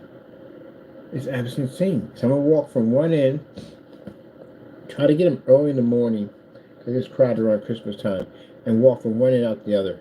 You got to see what it looks like in there. I'm gonna do a pre-record because I don't want anything to break down. You have to see what this looks like. It looks exactly like Bioshock in there. It does. The floor, everything. It's crazy. I've never seen anything like it. I'm sticking Big Daddy in the corner. He wouldn't even be able to tell the difference. I'm like, what the freak? What the freak? What the freak? Somewhere. It's interesting. I played Bioshock. I was terrified of it. I was scared of the game. Very scared of the game. Those slices were freaking creepy as I don't know what. I bailed on that game 3 times. Call me punk, I don't care. I bailed on that game 3 times. Piece by piece. Where are the robots for this? We don't have Frank. Frank doesn't work in this field. Because Frank is on Earth. This is a space station.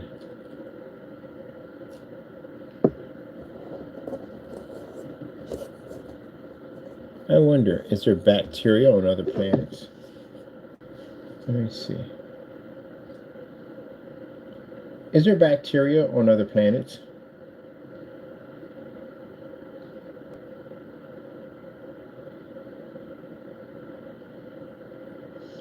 Right, that's not something that can track. Well, you don't know that. You don't know because you've never really actually been on it. You can't say that there isn't any because you don't know. You would have to live up there to find the bacteria. And what kind of bacteria would it be? So you can't say there isn't any because you haven't been up there. That's a poor conclusion of the question.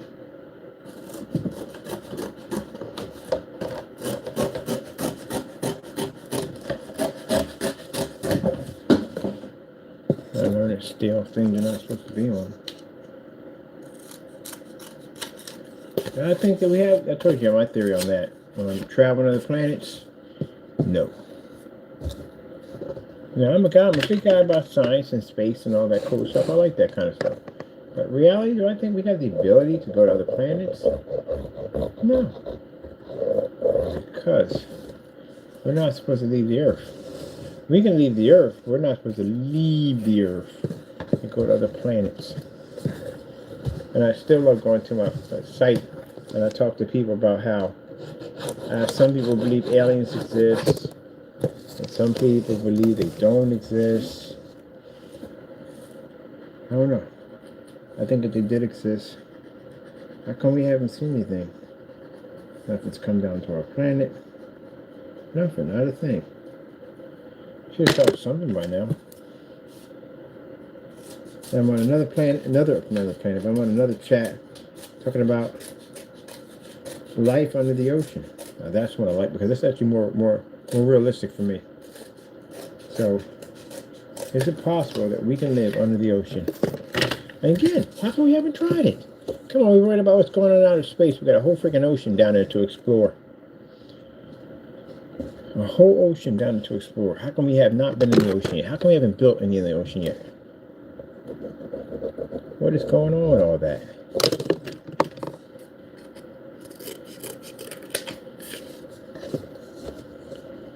Got a whole ocean down there. We have not explored it. Really explored it. Do you have any idea how much gold sits in the bottom of the ocean? It's staggering how much. There's Spanish ships that sunk, they were full of gold and rubies and diamonds and all that stuff, crashed and had from pirates and from storms, and they're sitting at the bottom of the ocean right now. There's billions and billions of gold sitting at the bottom of the ocean.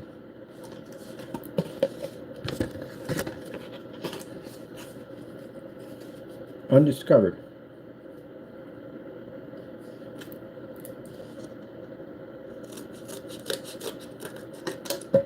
Interesting how fishermen go out in the ocean to catch fish and support their livelihood, and yet there's billions and billions of gold underneath of them. And just one of those coins to change their lives. That's why people go out there and they go explore the ocean hoping to find something like that. Find that gold. And if you do find it, you can't keep it either way. Because it belongs to the government. They're going to take rights. They're going to have rights on that. You won't. Now, you'll get basically the credibility for finding it. Oh, heck yeah. And that still brings money your way. Not as fast as you would get off the gold, but still. You know, because you get credibility for it. You know, you end up on a show, and talk shows, and all that stuff. You know what I mean? And write a book and all that cool stuff, and you get money.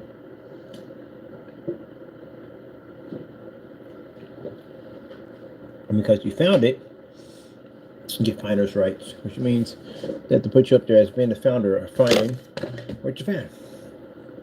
I'm going to name this after me.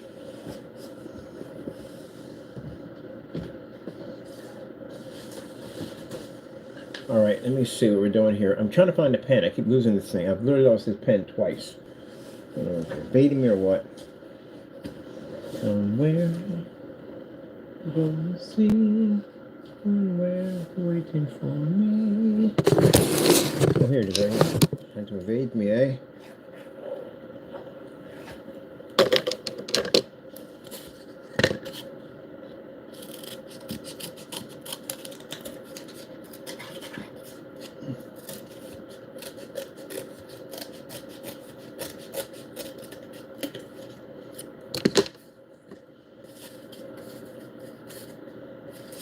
Oh, I said Megadon 2. Megadon. Who used to think they exist? Nope, again, a lot of fish missing in the ocean. Something that big would have a really hard time. You would spot it. Someone would spot it. Like deep blue. Deep blue is a shark that's like what, 25 feet long? The great white is 25 feet. The Megadon is way bigger than that. Megalodon, if I'm saying it correctly, I'm probably butchering it. Alright, finishing the rest of the panel system. Oh, thank goodness we went and bought 2 boxes of the glue of these glue sticks. Man, yeah, I'm gonna have to get the big boy. I'm gonna go pick up the big boy tomorrow.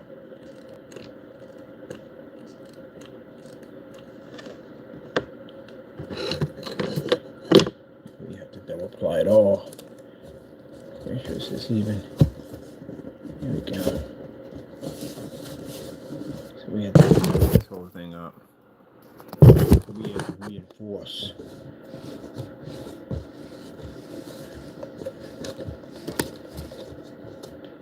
And we put Gundams in. Gundams are going to need a way to defend their base, so we're going to have to put in miniguns. So we have to cut in ports underneath, inside each one of these areas, and put our cannons up, because we have to defend the base from the hostile enemy.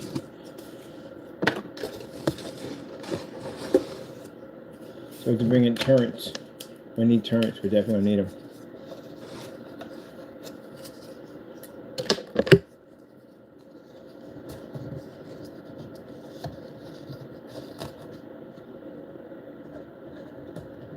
One thing I get about the Death Star, they built the Death Star to be on it. Why would you put a weak spot right there?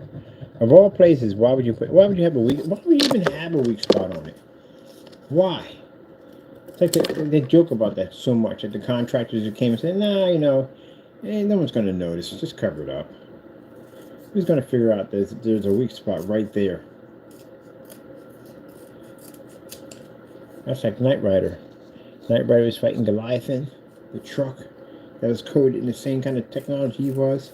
And he had a freaking a weak spot on his hitch the size of a quarter, and he used that laser to take it out. That wasn't a very wise decision, taking Leviathan head on. That was a bad idea. He was sprayed with the same coating. And then they took Michael Knight and they made another version of him. But this one had a mustache.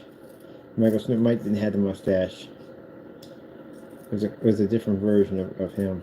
Was it Devin? I think it was Devin. No, it wasn't Devin. Devin's the guy actually who did the who introduced him to the vehicle.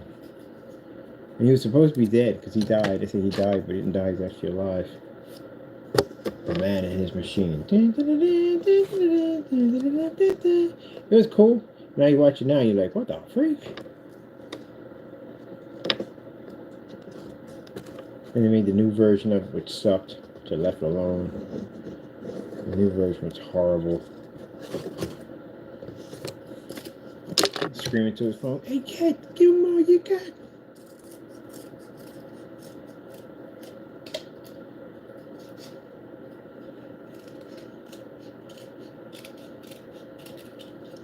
Isn't Baywatch? Ugh. I didn't like Baywatch. I'm a big fan of it. I did watch Melrose Place. I did watch that. I watched Melrose Place. Beverly Hills 90210. Yeah, I watched all that. I watched Friends. I love Friends. Friends is pretty good. I like the shows when the shows were good. They were good people. They were good.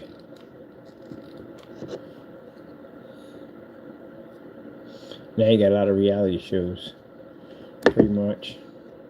The reality shows are funny. They're hilarious. I don't know why people go through the stupidity of these shows, but I guess the money. Gotta be the money.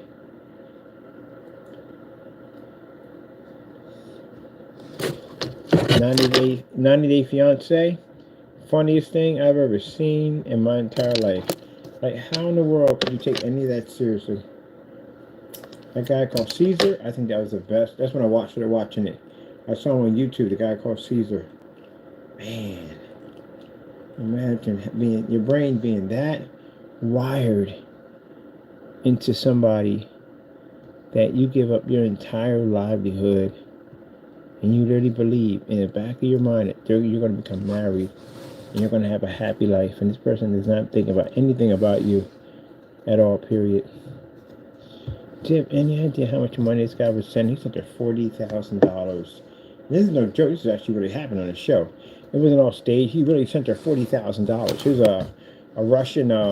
He met her on a Russian website, and he said, "Man, this website is fantastic. You get to meet beautiful women, and you can send them flowers and cards. There's flowers for $800. $800 flowers." There's a website you can meet women, and they had $800 flowers, and freaking cards were like $50, $60, $70. And these guys get on there and they try to find love. Looking for love in all the wrong places. Yeah, they get on there, and that guy, he was something else. I never seen anything like him. Like, he was really upset with this woman that they were going to get married, and she was milking him. He was up there basically, man, he was sending her money. He was he worked at a nail salon for doing nails or something. They make good money in that field too, very good money. Especially been there for a long time. He'd been there for a long time. He had some seniority on his belt, so he's making very good money. And he was sending her up $800 a week. And every time they were supposed to meet up, she would say something happened in the country, a military coup, something like that would happen, and everything's blocked or locked down. And she couldn't make it over. She was spend his money. And tell him that, she cut him off for a little bit and said, "Look, if you really love me, you're going to have to work harder, you know what I mean? You have to send more money, show that you really love me." And he sent her that money. Every time. But that woman, they went to Mexico. I saw that one. They were supposed to meet up in Mexico, and he didn't have enough money on his cards. He went broke. And she broke up with him right there. I was like, wow. Man. That's why I don't understand how people get catfish. He was getting catfish at the end of the day, but he knew. And he said the other 90-year-old fiancés, they met each other. They had already connected with each other, right? But him, man. And that other guy had no neck. What the freak was his name? He was a weird looking guy. He was a weird looking guy, man. Like, he really had no neck. But he was ungrateful, man. He had a really nice girl that liked him at the end of the day. I forgot his name. He had a really nice girl that liked him at the end of the day.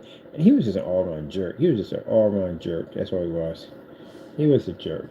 But anyway, but yeah, Caesar got ripped off good.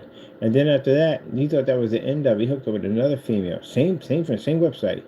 And he ended up selling his house and his car. Gave her $80,000. And she left him. Whew. Some people they meant to be suckers. I hate to say that, but some people are just born to be suckers. That's what they are. No matter how much his friends told him, no matter how much his family told him, he was bent on believing that him and this girl were going to get married, have kids, and they were meant to be. Meant to be. I'm like, wow. You don't got a couple of pictures, no video chat, none of that. It's all she got to do is call you honey and sweetie, and that's it. You already baked that being at your back of the. Yeah, the human mind baffles me. It does. It baffles me on how people can be. I don't know. I don't know. Like people get catfish. How the frick you getting catfish? How the frick is that even possible? Like you don't have enough common sense that you don't video chat with this person or something at the end of the day. You know, some people they don't want to know. Honestly, they can sit there and act like, "Well, I didn't know," but they truthfully didn't want to know. You could find out. You can literally find out. When I was living in the room, there was somebody got catfished in there. That's how I met the guy. I met the owner who runs the place, Catfish, and I'm like, "How are you? How? Talk to a person every day on the phone, you hear their voice. That could be anybody on there. Common sense will tell you, hey, I could be talking to anybody. Let's FaceTime that person, something at the end of the day. Nobody FaceTimes, none of that. And you just let that conversation go on for 2 freaking years? How the freak you talk to somebody for 2 freaking years and you never met up with them or nothing? And if they keep bailing on you the first and second time, it's time to go. But y'all keep pushing more. Oh my goodness. And then they meet the person and they're nothing what they are. And I just look at them like, you're a bunch of freaking idiots. I have no remorse for people like that. I'm sorry, I don't have no remorse for you. I don't feel sorry for you. Because there are so many ways to find out who they are. If that was the case, everybody would get scammed on this planet if you didn't do background checks on people. No, it's that some people are so desperate that they're willing to look past the craziness to try to find happiness. They're like that. They want to have that feeling that they have somebody, a boyfriend, a girlfriend, or whatever. At the end of the day, it makes them feel completed. That nonsense. But that's the stuff that leads y'all down to freaking pure sheer insanity. I watched that catfish nonsense. I sat there and watched. I was like, you got to be kidding me. I was talking to this person for freaking 2 years. And you didn't FaceTime them? You didn't make the attempt to go down and see them? Nothing. I'd have called their bluff in a freaking minute. You know what it is? They're afraid of hurting them. Afraid of hurting their feelings. They might not want to see them no more. Once they get them in there, they catfish somebody, they get them in there for at least about a month talking, and they start talking about their personal life and all that stuff. They know they got them already. They got them. Anything they do, if they decide to cut them off or whatever, it'll kill them. It'll hurt them. So they can control them at that point. That's what you have to understand. They're playing on your freaking emotions. So certain keywords, things you're talking about, things they know how to say to get you to trigger and talk to them even more, those are things that they can use at the end of the day to basically know that you're caught in. Once you're caught in there, they got you on the line. You talk about your family and friends and marriage and all that stuff and wanting to have kids and blah, blah, blah, and, future husbands and blah, blah, blah, blah. They got you that quick. And if they cut you off, or they show any kind of, like they don't talk to you that whole day, and you're friendly texting them over and over and over again, they already got you hooked that fast. They already know. You already gave them all the information they needed. Put your emotions out there. So I watched that, man. That's crazy, man. That is crazy. And you don't FaceTime. So they don't want to question anything that they do because they feel that if they do, they're going to lose them. And they're already attached.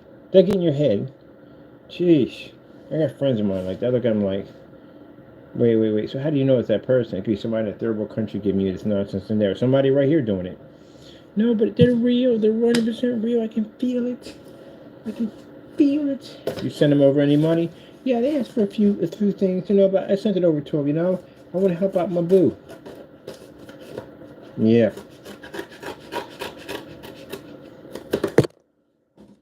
Once they start answering us intimate questions, they got you already. And this is when they start asking for this, that, and the other, My car broke down, I need a part for it, so it cost me a lot of money.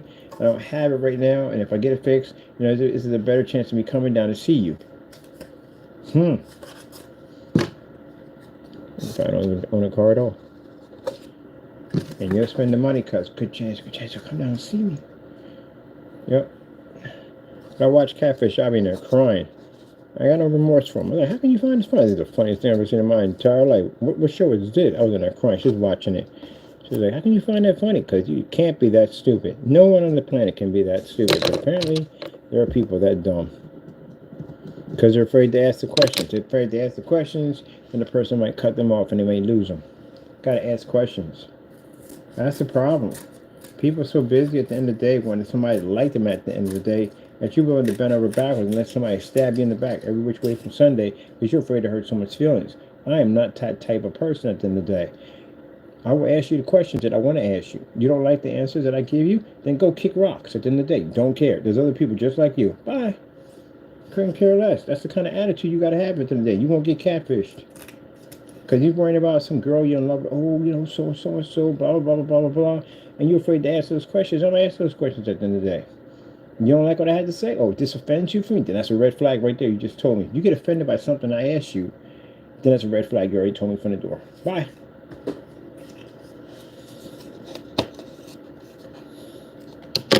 I ain't getting caught up in that nonsense. I really liked you. We could have had something. Okay, whatever. Kick rocks. At the end of the day, if I ask you a question, I got to go through all this. That means there must be something wrong there. And that's a major red flag for me. Goodbye. So, yeah, you got to. But if you get into that, oh, I'm sorry, I didn't mean to ask you a question like that. That's my fault. I'm rude, That's why I'm rude. You're going to downgrade yourself? No. Heck no.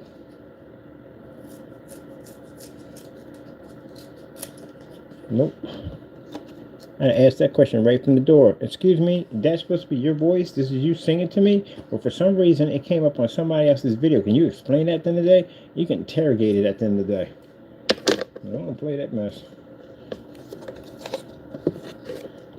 I tell everybody the same speech. When I was in a relationship, to the same thing. If there's a problem, a professional bridge burner, I will burn your bridge in a hot second and think nothing to freak of it. If you think at the end of the day that you're going to try to use me to control me at the end of the day, I will burn your bridge with no remorse whatsoever. You have got to go. That's it. Gotta have a backbone, people. Gotta have a backbone. Backbone comes in handy. It really does. People feel that's to walk over top of you when you have a backbone. Yep. If it's not meant to be, it's not meant to be. Then it'll be somebody else. You get your mother and father. You know how many people they probably dated before they found each other? It was meant for them to be together. But I'm pretty sure they had girlfriends and boyfriends who broke their heart and whatever crap they had to go through before they actually met each other. So that person who they thought they were supposed to be together, and they thought that person was supposed to be the one person, wasn't the one person for them. If it wasn't, you wouldn't have been born. That tells you right there. You got to ask them questions. Because if you're going to basically tippy-toe through life and you're afraid to ask questions, then what happens when you get into a relationship? What happens when you get married? The whole thing is fake. It's not even real. That's what I like about the Italians. The Italians and certain people, they speak their freaking mind at the end of the day. They do. They speak their mind. They may argue and fight at the end of the day, but they get it all out in the open. I respect that 100%. But I'm going to tell you how I feel 100%. What's the point of me lying to you for? And I respect you to tell me the same thing 100%. If I can't be a man and suck it up and I'm going to cry about it, then I don't need to be in this relationship because you want to be with a man, not a woman. So at the end of the day, 100%. Don't ask me if you're fat because I will tell you you're fat. I don't have no remorse for it at the end of the day. I'm going to be truthful with you. I don't want to lie to you. Truth is the truth. Any way you put it, it's the truth. I'd rather have a person be truthful than lie behind my back all day long. That's why when people argue, they get it out in the open. I'm not afraid. I don't want to argue with them because I don't want to get that person angry with me. And then we have problems. You already got problems from the door. You just mentioned that. Because now you got two people walking on eggshells. And when they do snap, boy, waiting, it's going to blow up. It's going to blow up. Then you're going to have police outside the house and all that stuff. All this built-in anger and regret and resentment. And all, no. Get it all out in the open. Get it done. That's why a good argument is good. It gets everything out. Gets it all out. And you can move past it. That's it. That's the whole thing. Move past it. Don't keep festering. Don't keep arguing about it because that leads into more problems. Get out there. Have your discussion. Every once in a while, every month, you sit down and you tell each other what you don't like about each other and y'all work on how to change it. That's what you do. But if you hide it and you fester it, it just gets worse and worse and worse and the resentment grows. And then you're going to have bigger problems. That's why any relationship I get into, I tell them exactly what it is. Oh, I don't like the way you do this. I don't like the way you do that. Blah, blah, blah. I don't like this. So, okay, we'll try to work on that together. Move on. Like having a board meeting for a relationship. That's how you work it out. If you're afraid to break wind in front of your boyfriend or girlfriend, or you're afraid to be yourself, then you're not in a relationship. You gotta be comfortable with that person. To remind you, if you're going to build a life with that person, if you're planning to build a life with that person, then you're going to have to be comfortable with that person. You can't build your entire relationship on fakeness. You got to build on the real thing. That's why you got people 80, 90 years old, die together. They live together, been together for a long time. Those are people that tell it like it is. I tell Frank exactly what like it is. Frank sometimes knows so. Yeah, but you do so. Yeah, that's true. Yeah, they know each other. When I see people like they're afraid, like the young generation, y'all crack me up, freak out. And my young generations in my family, like, oh, I love him so much. I care for him so much. Like, you tell him the truth about this, and I can't tell him that because it'll hurt his feelings. Then you're lying to him, it's gonna hurt his feelings. He's gonna find out sooner or later. That's definitely gonna take him off. You gotta tell him like it is. You know something you don't like about him, you tell him what you don't like about him. That's the problem. You're not in the dating stage. You're getting that dating stage. That's the stage you get into, where you feel that you got to flatter them and impress them and all that. But once you get to the area where you know that person, you break wind in front of like, and they sit there and laugh at you about it. But you wouldn't do that on the first date, would you? No. But now that you know each other, you get put up past all that nonsense and be for real. Stop being so fake. I gotta be fake about it. But the cupcake stage, I call it the cupcake stage, where the young couples in love, like, oh, look at them holding hands, isn't that sweet? And I'm looking at them like, man, I wouldn't trade all the tea in China to be in that position right now. No, I wouldn't really trust it. It's each his own. Everybody sees his own how they see it. But when I see people in love holding hands, I'd be like, oh, heck no. I wouldn't trade all the tea in China. You know what I call Valentine's Day for me? It's called my Independence Day. That's what I call it. It's when I go out and I do stuff for me that I already do stuff for me. Literally. Yeah, it's my Independence Day. I go get myself a 5-star, 6-star, 7-star hotel, spend some money, go out and chill, me and my cat, go up there and chill, watch TV, get a massage, all that stuff a day. Oh, yeah, the whole 5-star. That's me, my time, my Independence Day. And then I get these lonely girls that are contacting me like, so what you doing today? Doing me. I'm doing me. That's what I'm doing me. Yeah, that's what I do. And I got women like that too. I got women the same way. What you doing today, man? I'm going to the islands, spending some time with me, enjoying my money at the day. That's what I'm about to go do. And go ahead, sister, go hook yourself up.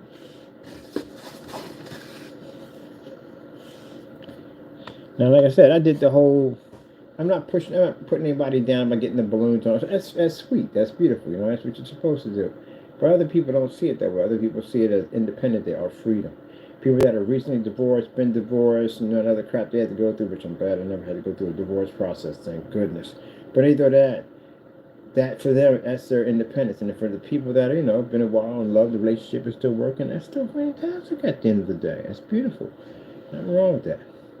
Some people choose to just live on my side of the fence. Like right now, if I was in a relationship, I'd be on the phone talking to somebody right now instead of doing this. And what would I rather be doing? Doing this.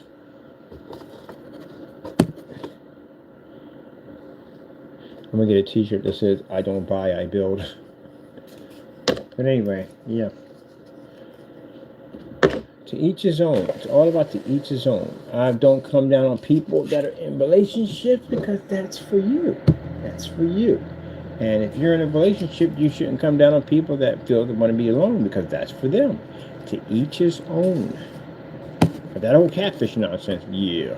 And you got people now in relationships that have thought about getting out of the relationship. Then you meet the jacked up people in 2024.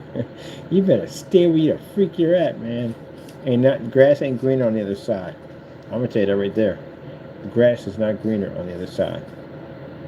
You just invested in somebody else's mowed lawn that probably has all kinds of weeds and thistles and everything else waiting there. Everybody's gonna come with luggage. Unless you meet somebody who is a virgin and they never dated anybody but you, then that's a different story. But everybody comes with luggage. Everybody comes with skeletons in the graveyard. Like some people come with a whole freaking graveyard in some old Salem's Lot, freaking vampire, freaking horror show, all that. They come with all that. I'm not talking about women. I think because I'm a guy then, talking about all women, talking about women go through that crap with men too. Yeah. Valentine's Day is coming up. That's my favorite one. You know why? I get to sit back and watch the whole thing go down sometimes. It's a constant reminder of what I don't want to do. You must feel alone. I feel what? Lonely. I wonder. What are we doing right now? Oh, we're building a PC box, right? A PC box. That's not a bad idea. Cardboard PC box. We have PC box already. All right, there we go. We're good. Trust me. We are good. You know, at the home front, I bought myself a Lionel train set. Yeah, his name is Charlie. Yep. Charlie is a very interesting train. It's an old-fashioned smoker. Those are my favorites. And Charlie, right now, I'm building a track for him to run all through the entire unit. Even upstairs. That train's got pushed to push upstairs. The train wasn't cheap. The Lionels are very expensive.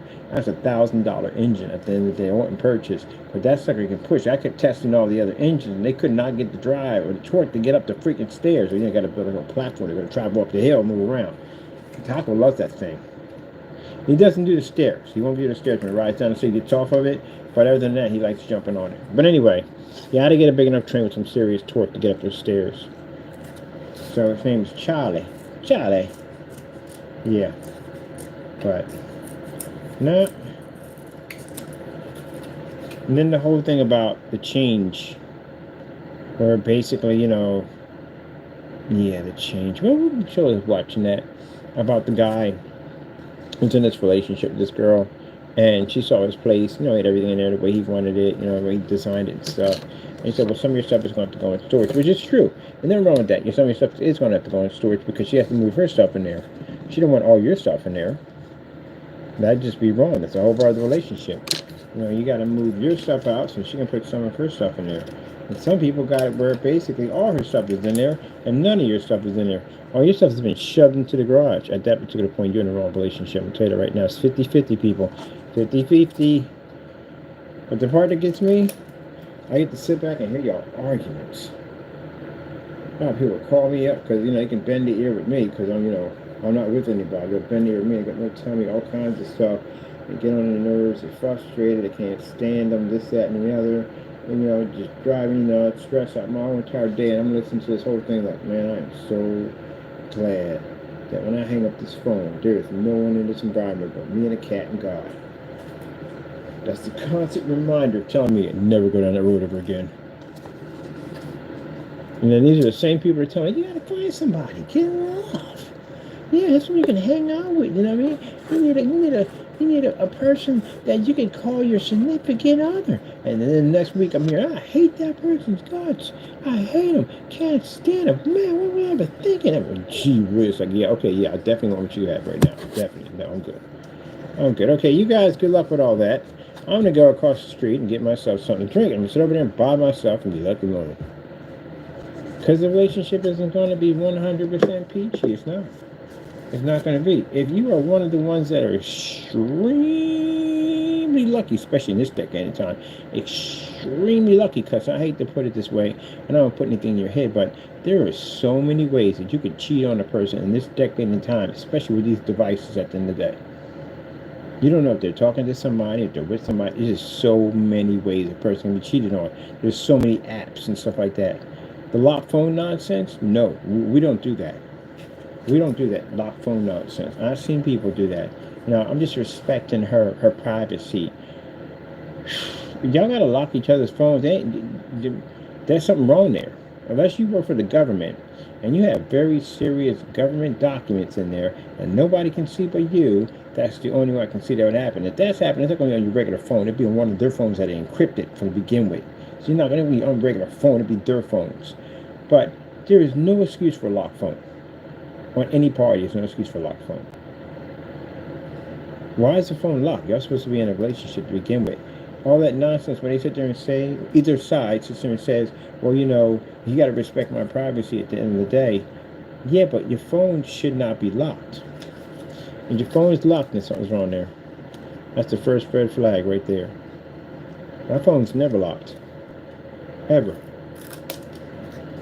Why I need to lock it for?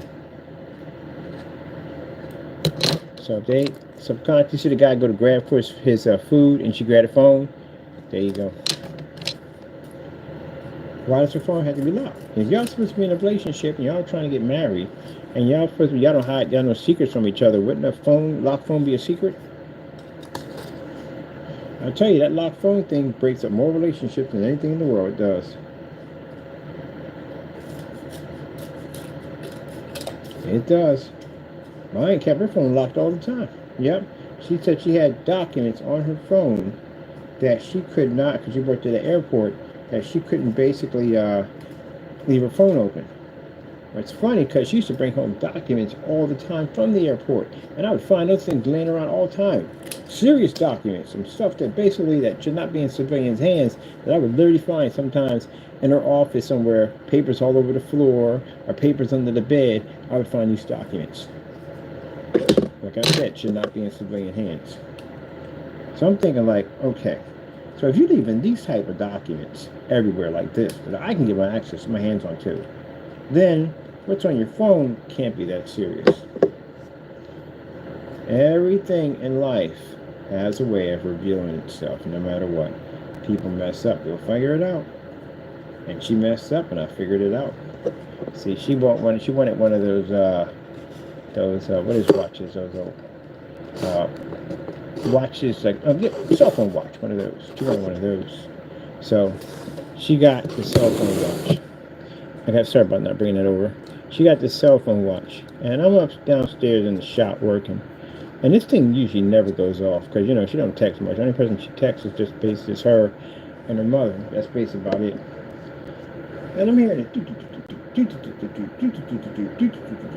frick is she talking to? That sucker's going off like that because her mother don't talk much, and she don't have a lot of friends. And I'm like, and I look over and I see her texting to another guy. And I go, okay.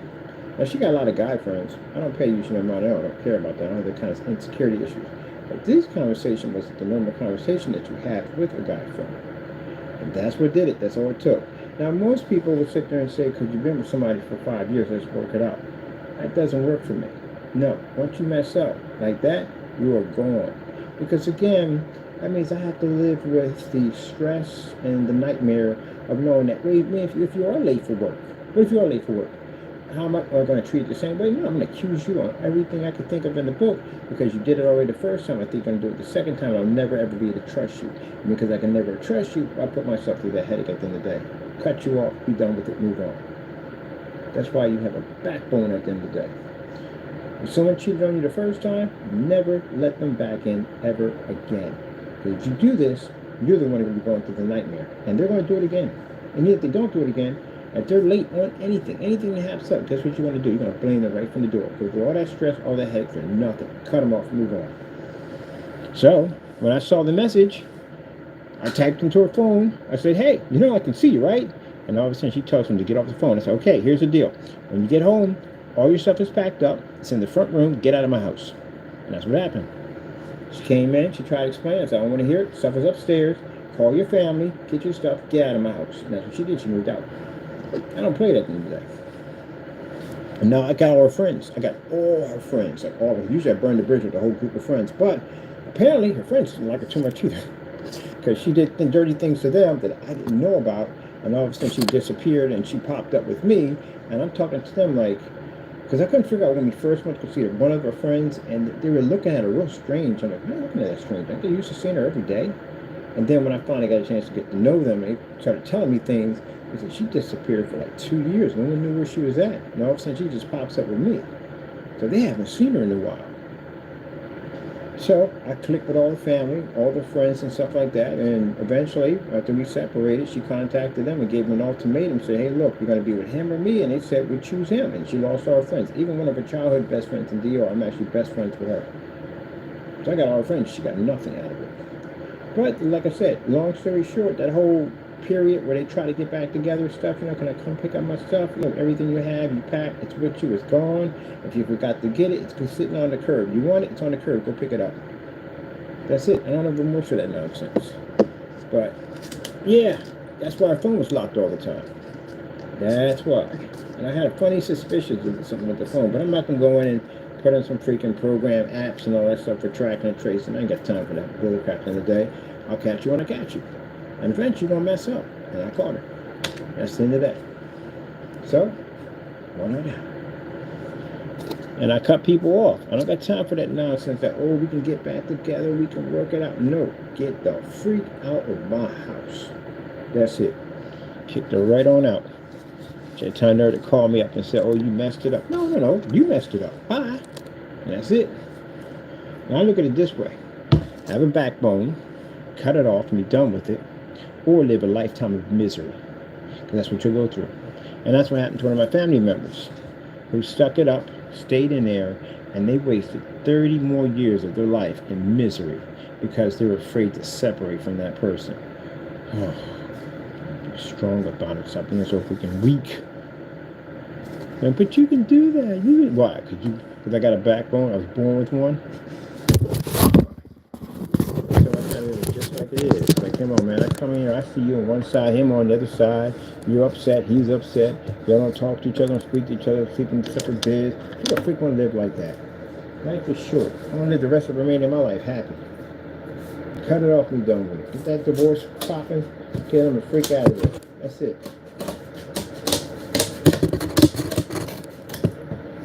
Got that backbone. Or you're going to live a lifetime of misery. Life is too short to live misery. Way too short. Right? People kill me when they tell me that a person cheat on them. They still got access to their cell phone. They got access to their Facebook account. You're like, block them. That's it. Block them, be done with it. But I can't, because we've been friends first before.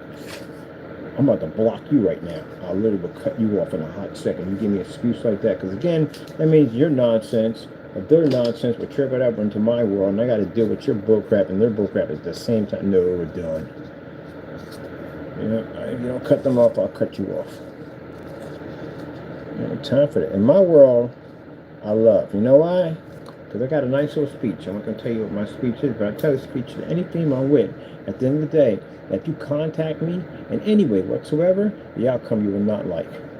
Nothing violent. I'm not that type of person at the end of the day. But I know how to talk to people, and I know how to get paperwork pushed from left to right to make things complicated for you in life. So I would advise you, disappear. If you see me with somebody, you don't know me, you walk right past me. I've never, in the timeline I've been on this earth, ever had a confrontation with an ex, bumping into, being with somebody else and starting some trouble. Never. Not one time. Ever. Got now to cut people off. Got now to cut people off. I got sisters in the military. I got freaking nieces in the military. And they can fix it for you real quick, real fast. If there's a situation where you don't want to let go, they'll make you let go. I don't put my hands on a woman, but they will. And I guarantee you, you won't win that fight. Bar none. I got nieces of black ops, just special enforcers, all hand-to-hand combat, all that crazy stuff. Go ahead, see what happens. You'll turn your world upside down in a hot second. I don't get involved in that. Not at all, period. You want to run your mouth to carry on? Oh, there you go. My family member right there. She'll take care of it. All I do is tell her one time and it's done. That's it. If you don't want to come down to the situation, then you need to go about your business and disappear. Never had problems with somebody coming on the property and smash your windows and none of that stuff. Never, ever once, ever had that problem. They disappear.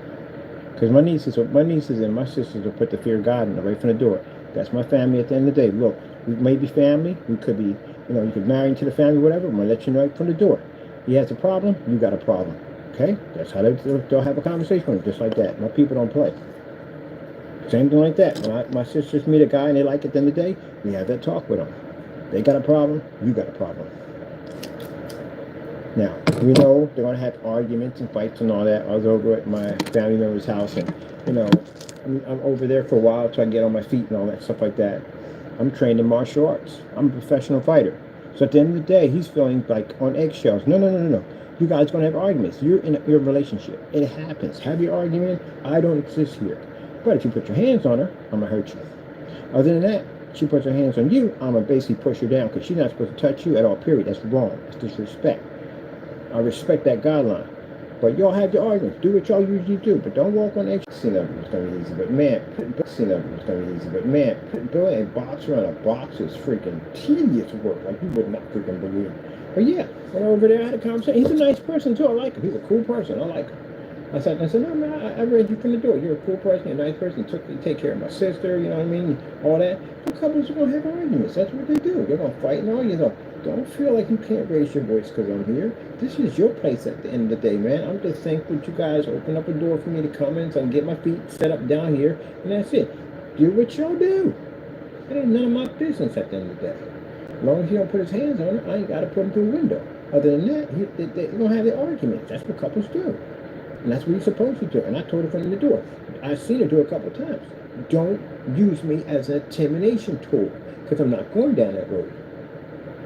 You know, deliberately argue because I'm in that area. Intimidate. No, we're not doing that at the end of the day. I got nothing to do with this. Because see, they get back together and they become friends. Now, me and him got problems at the end of the day. No, we're doing that. No, you know. Let them be their couples. That's it. And I watch her do dirty stuff to him. And he do dirty back and forth. They're like little kids. But they funny as on the what. They're hilarious. I watch their ups and downs and arguments and say they don't want to be involved with each other and they don't love each other. And next thing they out there hugging and booing on each other and loving each other and joking around. Like, yeah, that's what they do. That's a relationship. That's all part of the relationship. It's not going to be peaches and cream 24/7. It's not going to happen. You're going to have days where you want to kill that person, and you're going to have days where you're going to love that person. That's how it works. So, you know, me being over there, I explained to him from the door, I'm not that type of person. I know my family. I know my family. I know my family can be, some of the women in my family can be a little crazy. So, you know, that's what it is, you know what I mean? So, you know, some days I felt sorry for him. My boy, he collects Matchbox cars. I bought him a whole collection of die-cast, one-of-a-kind collection, limited edition Match. Here you go, man. I just feel bad for you. Here you go. I'm sorry, you know, it happens. It's my family at the end of the day, but here you go. I understand. And I know you love my sister at the end of the day. I know you take care of it all, but I know my family. I'm not going to take her side because we're family. What happened over here? We're not like that. You know, we can be jerks. Yes, we can be jerks. Yes, we can. So never worry about me taking her side. You know, what is wrong is wrong, you know what I mean? That's how we see it, because we can be jerks. But some people feel that way. They feel at the end of the day that, you know, they're going to take the side because it's family no matter what. No, we don't do that. We can be jerks. That's all it can be. It's all going to be for the door. You know, we do some stuff that trigger you in a hot second. And I sit there and smile about it. We jerk sometimes. Everybody can be a jerk, you know what I mean? But like I said, seeing a relationship and all, yeah, not for me anymore.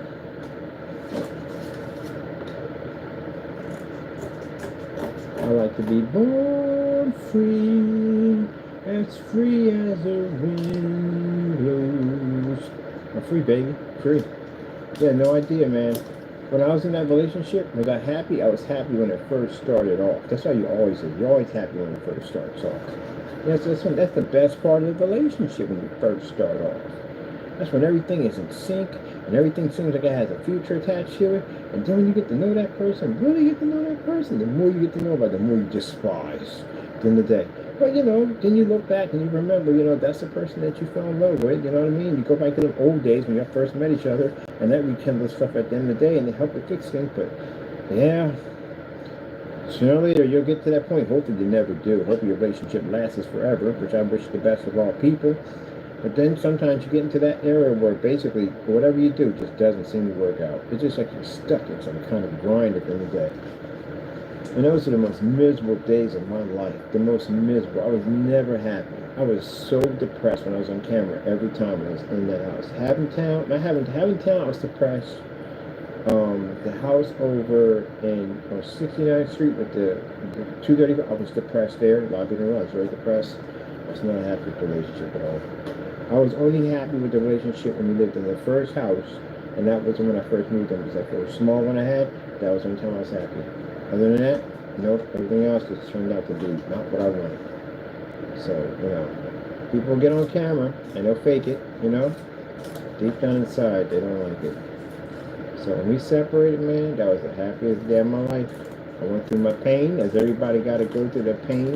And once I got through my pain, and I said, if I get myself back to where I was, where I don't want to attach to anybody emotionally, I'll be the happiest person in the world. I'm never going back. And now I'm back. And I'm never going back, ever. It's a constant reminder. Some people keep going back in. They keep going back in and getting the pain and go back in. And some people, they don't ever go back. And I'm one of those people that's not going back. And I meet beautiful women out here. Got a couple of women I talk to from time to time, but they know the rules from the door. Rules from the door, I ain't with it. It's never going to happen. As long as you try it, don't make it right.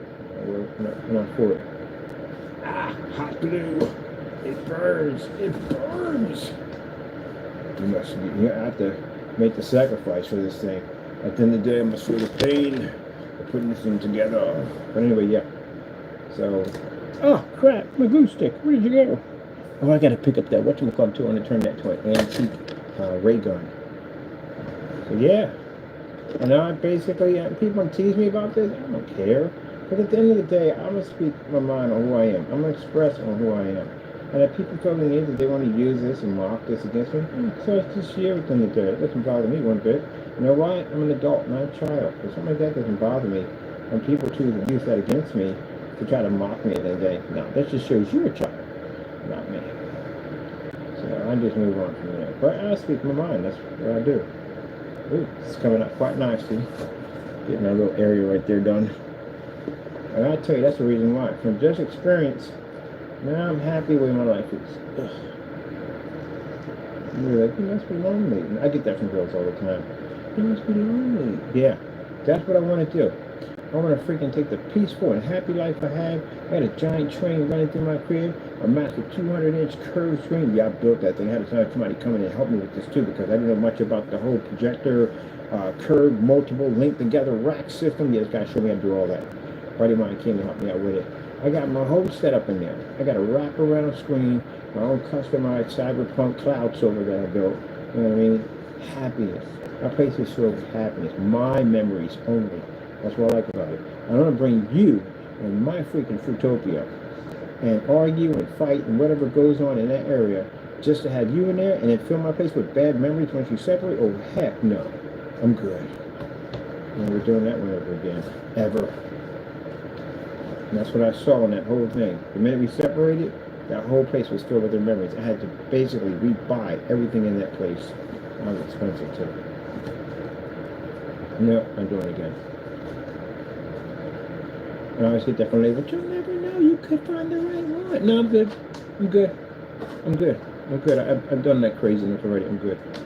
I always said to myself, if I get myself back to where I don't feel anything for anybody, I'm staying that way forever. I'm staying single for the rest of my life. Now, I've got my freedom back. Well, I'm happy. So happy. There we go. That one part we had to do. So yeah. It's not for everybody. Relationships are not for everybody. Some people, yeah, it's for them. And for other people, no. Some people are married and have families, and I feel happy for them too. They're married, got kids and stuff like that. It's pretty cool. Awesome. And for other people, no. It's always people that are married that try to fix people up. Why do y'all do that? Stop doing that. Stop it. Trying to fix people up if you don't want to be fixed up at the end of the day. This is my friend Karen.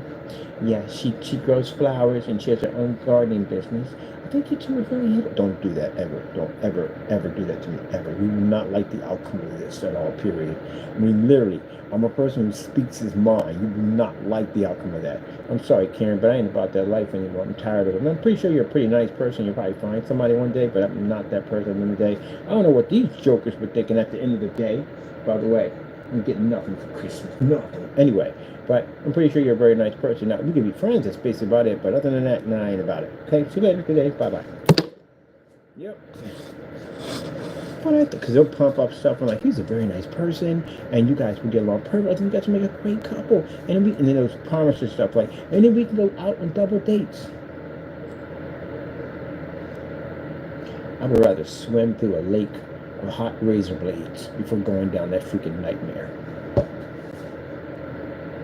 And then bathe in salt when I'm done. I'm dead serious. No. Heck no. Oh my goodness. You got it double plated. Double plated.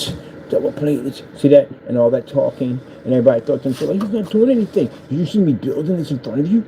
Did you not see me build this? Did you not witness the build?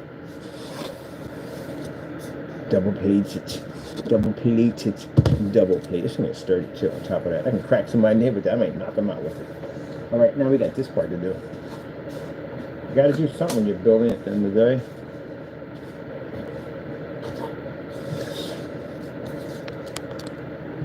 But I thought there'd be a possibility.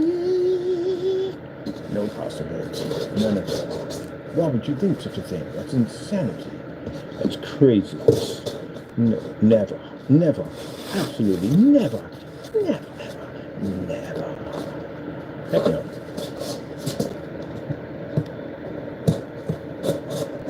Look at that. Fits in there snug as a bug in that baby. Snug as a bug. Christmas all day. Christmas. Okay, now we got to remember, because where this hits at, it has to be exactly. So we can't plate that at all, period. Because we do that, it's going to suck. It won't fit. So we must prepare for 15. Darn Nagman, get out of the way. 15. The 15 of, I don't know what we're going to call this.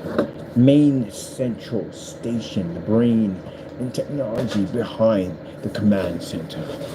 We got to put torrents out there now. We got torrents, on the torrents, other torrents out there. Yes. So this is where we mark it off here. So then we know not to box anything in that section. If we double box, we're going to be in trouble. So don't layer it up. No layer. That's what we do.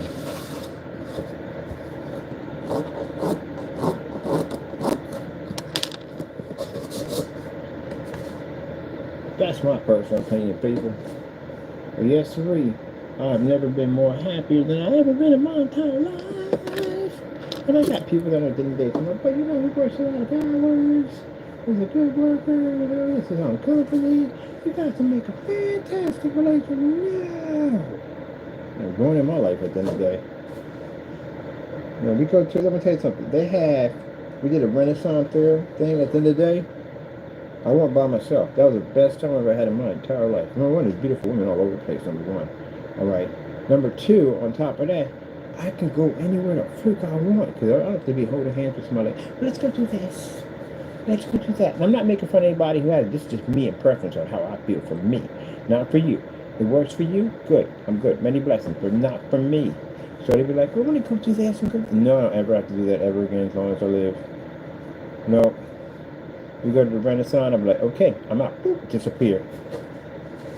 I'm somewhere and somewhere. And they'll bring their friends with them sometimes, and their friends will be having conversations like, so, you know, what do you do? I do what I do. Gotta go and take off. Poof. Not to be rude, but I got things I want to do, man. I want to sit there and talk to other women and conversation, joke, and then get somebody to get an attitude and angry, get upset because, you know, you made a great woman laugh at the end of it. I'm not doing that nonsense. I'm not even in a relationship. I had a female get angry at me one time about that. What are you doing? What are you doing? Apparently in my business. Ugh. No, not. Okay, this part should be easy to box, man. It should be easy to box. Because again, I have to reinforce this for the motherboard. Why didn't you just basically just reinforce the whole back and then recut the whole... Alright, that's actually a pretty good idea. That would definitely look much faster. Because I am not cardboard boxing that. We could have did that over there. Okay, whatever. Live and learn. Live and learn. Yeah. But you know, you just don't. Because everybody, like I said, everybody's got their own thing at the end of the day. For them, you know. And everybody's life is everybody's life, you know. Now I got friends of mine that are happy, they're married, they understand the ups and downs of arguments and all that stuff, and they're happy with it. And I talk to them all the time about like, wow, you really like the marriage life? I'm always curious what their life is like. Do you like the marriage life? Yeah, marriage life, yeah, there's ups and downs and stuff, but I do like it. It's okay, it's fantastic. I never was going to say, oh, you're a sucker because you got to be trapped in a relationship. I never say that one day. I mean, that's what he likes. I'm always curious. I was asking, like, so how does this work? Like, how do y'all compromise this and compromise that and stuff like that? Kind of talking like,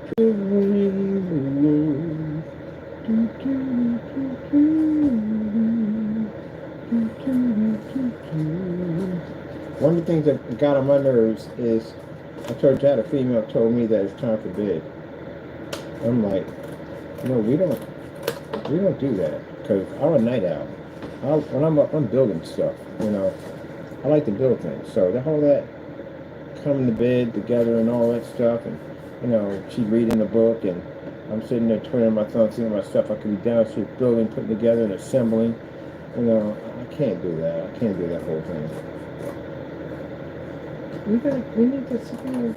No, we can't. I can't do that. I'm sorry. I'm a night owl. I'm not used to we come to bed together. No. That might have been who you was with before, but my name is Ken. Hello, have we met? We don't do that. No, don't expect it. Don't expect it.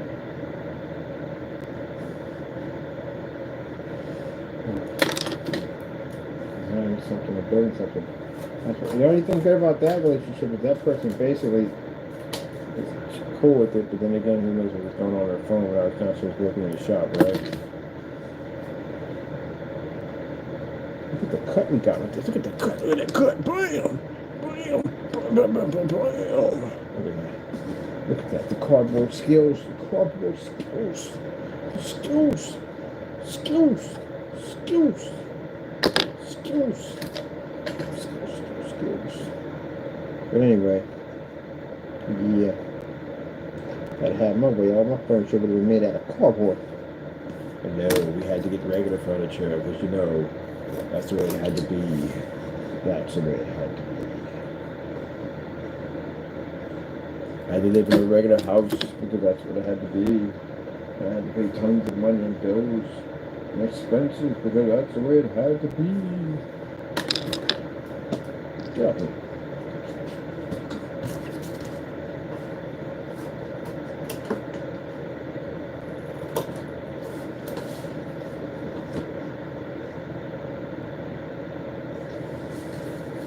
Don't you want to have kids? No. I'm 56 years old. How the freak does this one work? I don't remember one of my family members had a kid at 50. I mean, that was the last one we had, but still, no. I'm at the age where the kids are grown out of your house. They bring home grandkids, stuff like that. That's where I'm at.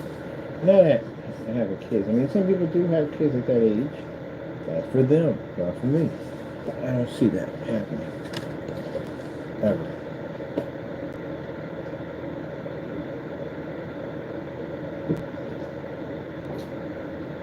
I should have bought 2 of these. But anyway. No. I like mine. Now, I'm a godfather. I'm a godfather multiple times. I have quite a few little younglings. I buy stuff for Christmas and all that stuff. That I like to be. But other than that, the whole relationship, marriage thing with kids and all that stuff, no, that can't be me. That's not for me. We got cardboard everywhere up in this dip. Cardboard everywhere up in this dip. Pretty soon I'm gonna get my PS1 box, and begin the process of the greatest PlayStation Pro Anniversary Edition. And then, when the PS6 comes out, I shall buy it, and I shall make it my own Anniversary Edition.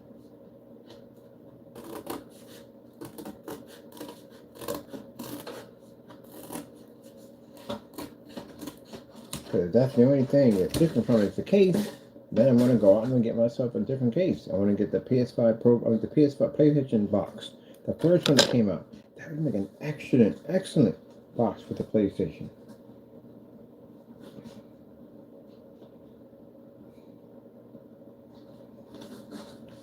If I can get some of the Marvelous controllers, original controllers that can run it on the PS Pro, that'd be kind of cool though.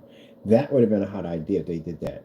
If they made a limited edition and they made like with the original controller that came with the first one that came out and made it somehow it was compatible with the PlayStation Pro, oh, that'd have been hot. And it was made only with that system. Now that would make it, I'd say, worth some money right there.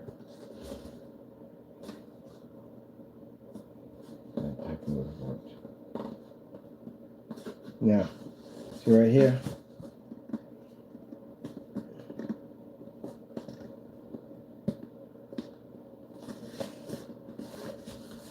first plate we put on. Kabam, bam, because you have to make sure that it doesn't hit past this point because it has to lock in there. You have to put it in the locking system. And this will be glued in, by the way, but still, we want to make sure it's extra sturdy for the locking.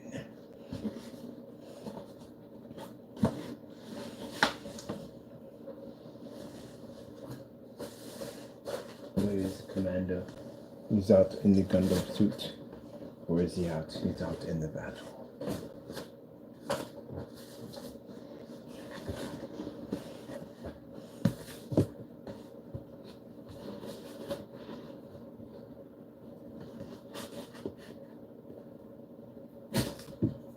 You guys are giving a speech to the other Gundams, talking about what's better way, brothers, to live out the last remainings of your lives, to die in true battle on the battlefield.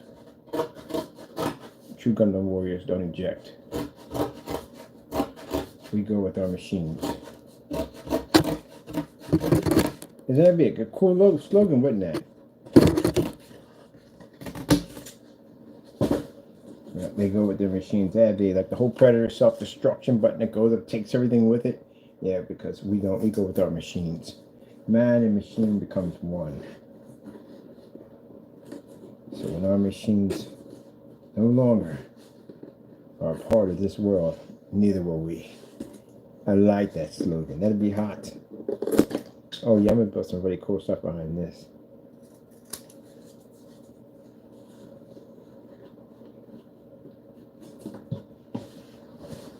Those particular Gundams don't have eject buttons.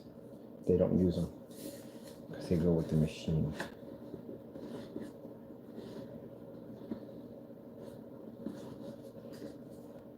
Shoot, if I had to go out like that, shoot. I'm putting a nuclear reactor in mine at the end of the day. Now, if I'm going out, I'm taking everything with me in the process. Not my own teammates, but I'm walking right into the enemy territory. I'm taking the whole thing with me. Yeah, I'm going to load mine up. I want mine specially designed. I'll put a reactor that's like a warheads left and right. If I'm going down, they're all got to go with me. Yes, sirree. If that's the motto of that being part of that particular mech clan, that they go with their machines, yeah, mine's going to be made specially. If I'm going down, I'm taking the whole base with me. I would advise you get off the planet.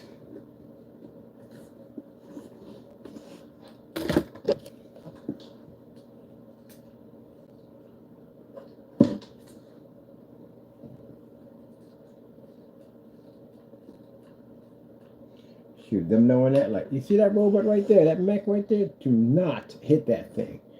Yeah, this guy's got a whole nuclear arsenal in this freaking Gundam. And walk over and take the whole thing up. Yeah, I would. When I get done, that planet will turn into a star.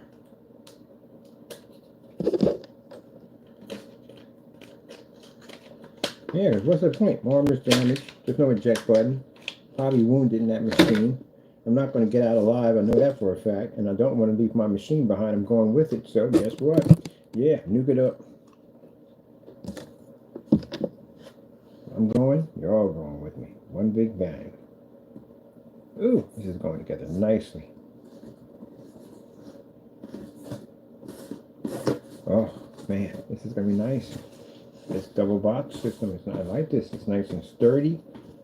That's super sturdy, man. That's really sturdy. One of the things I noticed is sometimes the boards will lean in, and I got to restructure and rebuild them. So they basically have a little more sturdy to them. This is the best way to do this. This is going to fit real nicely. And we got that piece, like I said, right there. We got it, so we don't, this is the piece that fits in. So we don't go past that point because we need to fit right in there.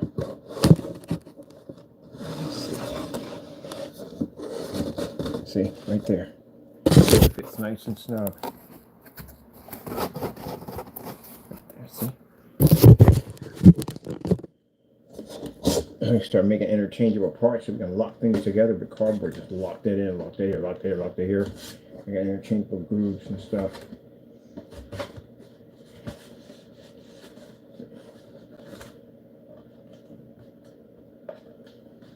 Let me slant at this part because we need that part to slant on the side. So that's what the guy's teaching me. He's teaching me how to use wood putty and to make make the cardboard curve, and then how to polish it up. And man, his stuff is beautiful. Front, you wouldn't even know that was cardboard. It looks like it's so polished. It's beautiful. You would think it was all wood. It's all freaking cardboard. He mastered cardboard. He was definitely a cardboard master. And I'm learning from him. Teach me how to curve cardboard. It doesn't look all boxy all the time.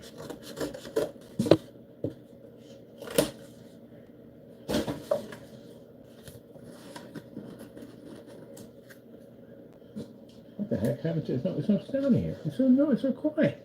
Oh, it's my mind up in his dip. Too quiet in here. Got me crazy.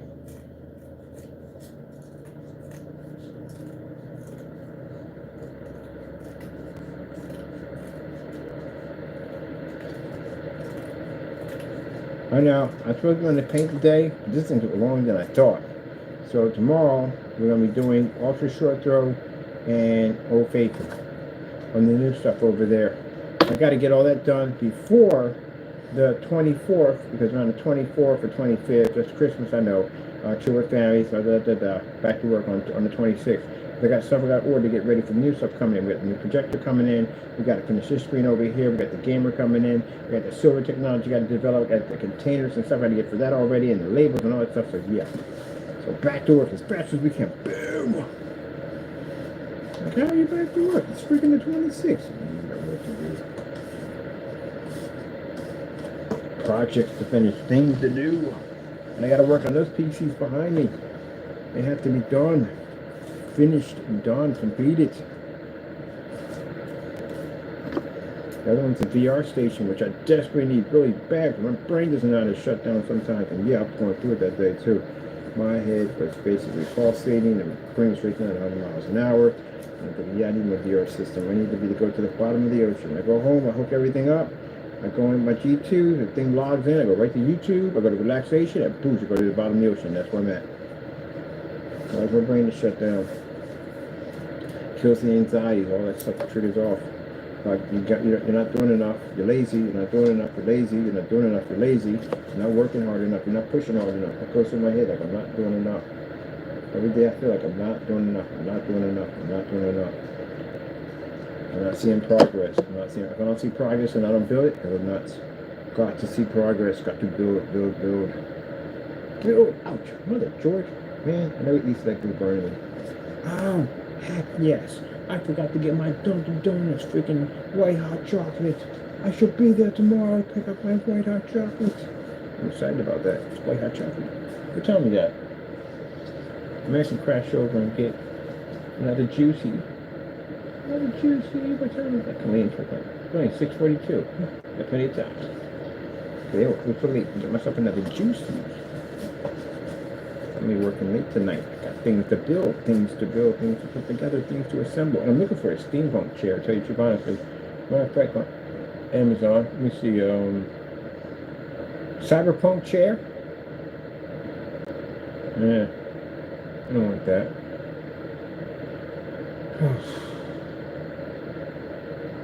Let me find something. Alright. We have to get a statue of a Gundam. Oh, I forgot that. Gundams. Miniature Gundams. Yes, we should get all miniature Gundams. We have one here. eBay have. Oh, I like him. Yes. He is so cool. He's perfect. Sorry.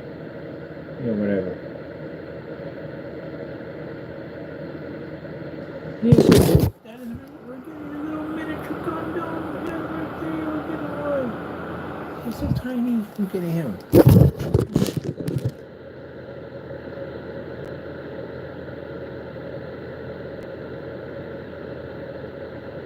How many make of these little guys? Oh, they 12, 13. Okay, we gotta get a couple of these. We're definitely getting miniature Gundams. We want them. Okay. We should buy one of those right away. We can have it on top here to get ready for the miniature Gundams. Miniature Gundams. Alright, just size up real quick. Looking at these other cardboard builds, very, very nice. Man, these people put the work in, man. They put the work in.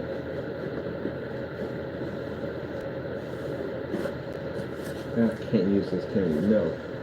Oh, look at that.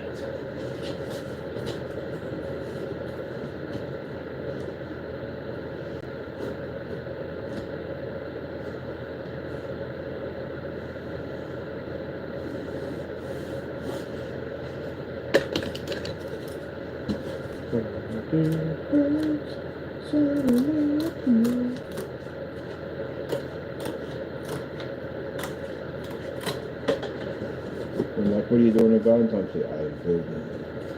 Always building. Build, build, build, and rebuild.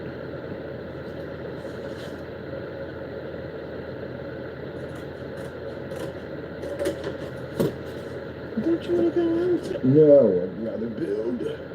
Build and rebuild. What the fuck is this going on? Oh, it's not going on. You definitely overstepped on that one. It's supposed to be this way, jerk. How dare you call me a jerk? How dare you? How dare you? He called me a jerk. How dare you? How dare he call me a jerk?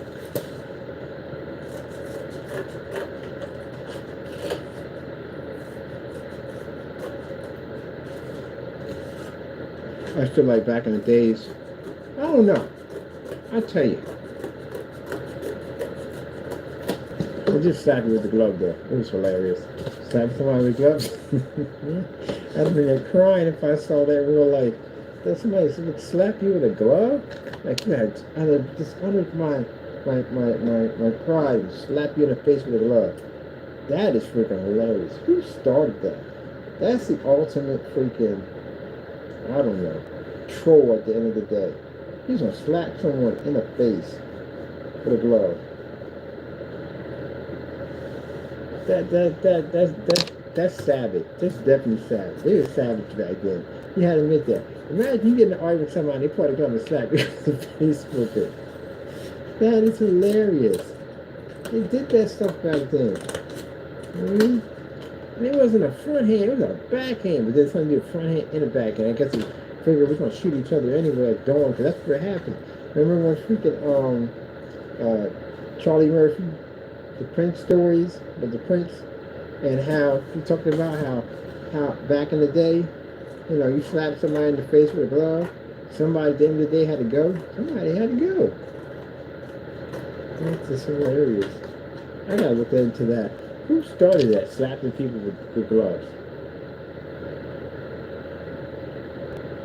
Who started slapping people in the gloves for a door? The glove slap. Where did it come from? Slap the glove. You gotta look that up. I gotta look that up. Who started the slap with the glove? Because, man, that started a whole freaking new game of freaking just people just, I don't know.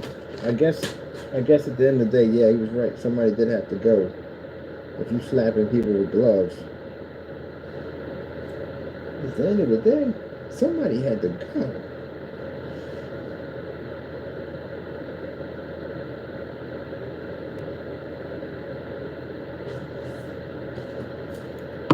Like, disrespect my honor. How dare you? Slap you in the face with a glove? That's messed up. That's savage. They were savage back then. They were savage.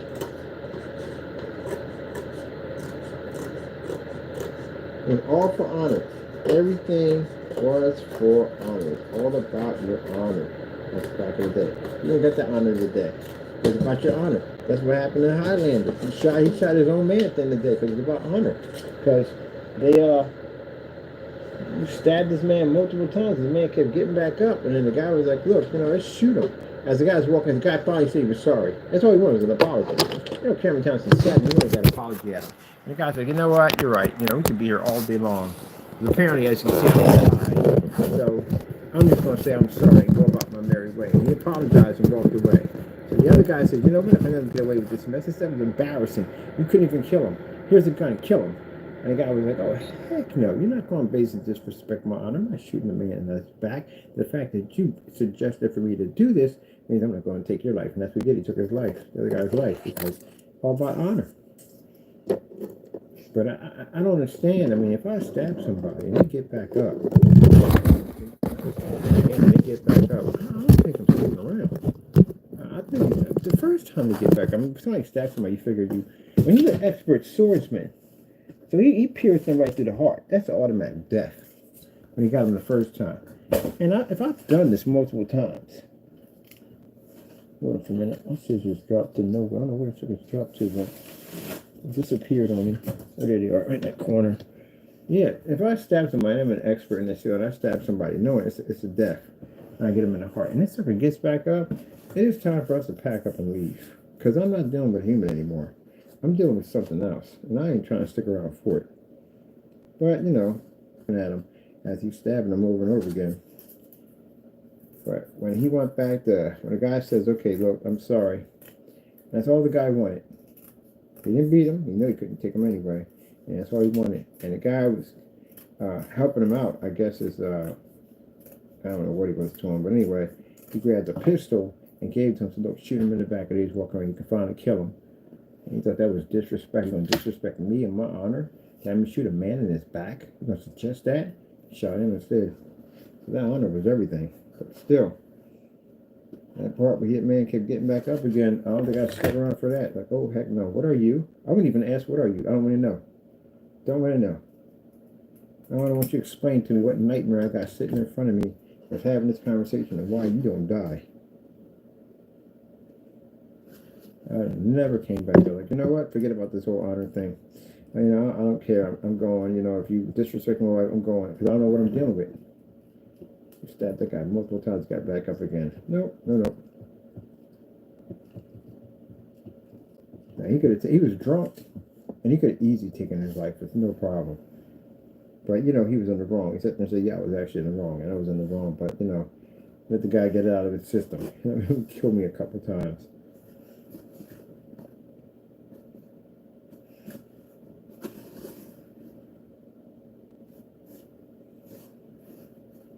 Alright, that was easy to do for the frame.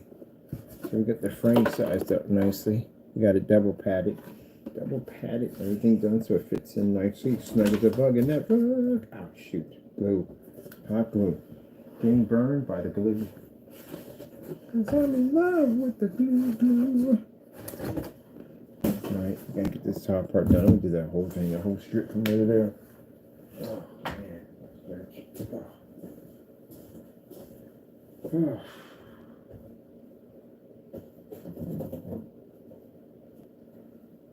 Wonder why I talk so much about everything?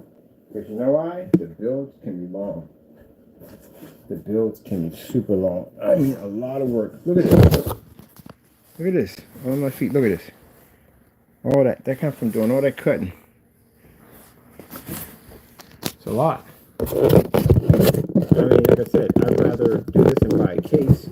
I can go buy me a case. It's not a problem. I'd rather build my hand and do it myself. I can build the way I want. I'm not going to find a case like this where I want like this. I got to build this. I want it designed. Or my motherboard should go at. Where I want my hard drive to go at. I got to build all this. So I'd rather do it myself. I'm going to pick up more caulking tomorrow. Go back on this PC and finish the work of that job. Gotta pick up more white paint, finish the frost job on it. Get that done.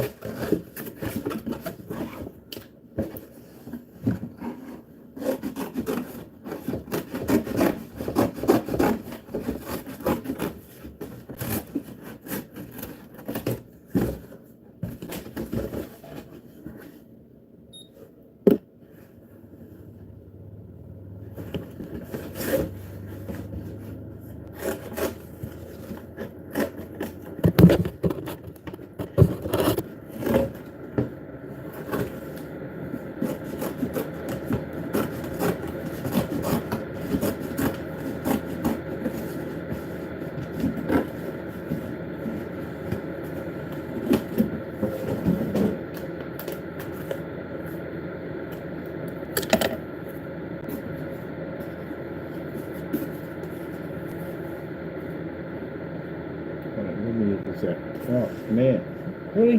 Everything hit the floor? Oh, man. Really? Everything hit the floor. Like really everything hit the floor. Before I came in the door, I never let the mic Maggie pass me the milk. They was fighting me around. I can't hold it back. Oh, man. Here it is. Bam. Where's my scissors at? Right there. Trying to escape me.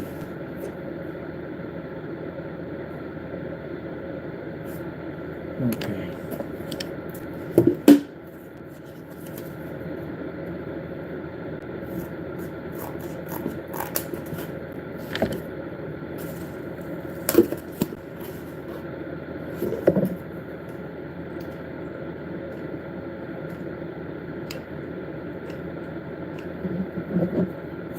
This is why we end up talking about everything freaking under the sun. Me, I do. As I'm building all this stuff, it takes a while to get it done.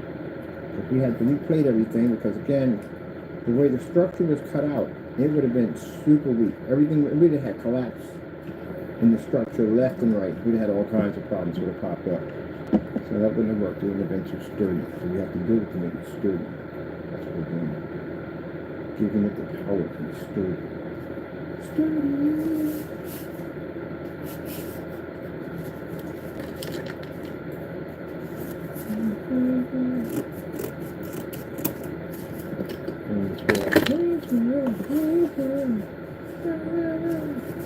And we're starting on SNL.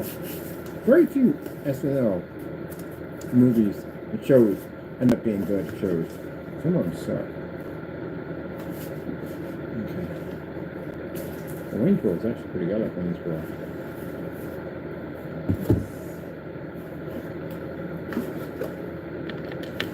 Excuse me, sir. Can I get by now? Get off your watch. Beavis and Butthead. I still got any Beavis and Butthead based off a real person.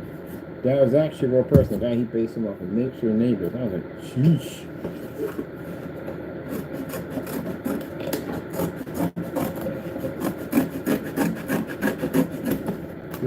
Always doing something crazy. I would definitely have to put that blue in there. I like where that's coming up.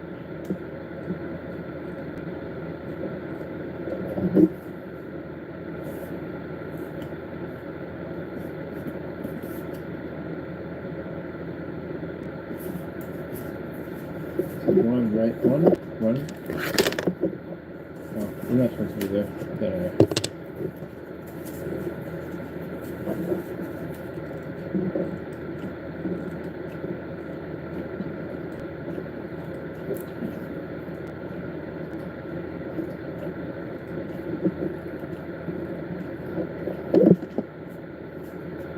You want to watch a really cringy movie? A really super cringy movie? Most cringiest movie you've ever seen in your entire life? Watch that Vanilla Ice Cold Vanilla Ice video. New movie. That was the most cringiest thing I've ever seen in my life.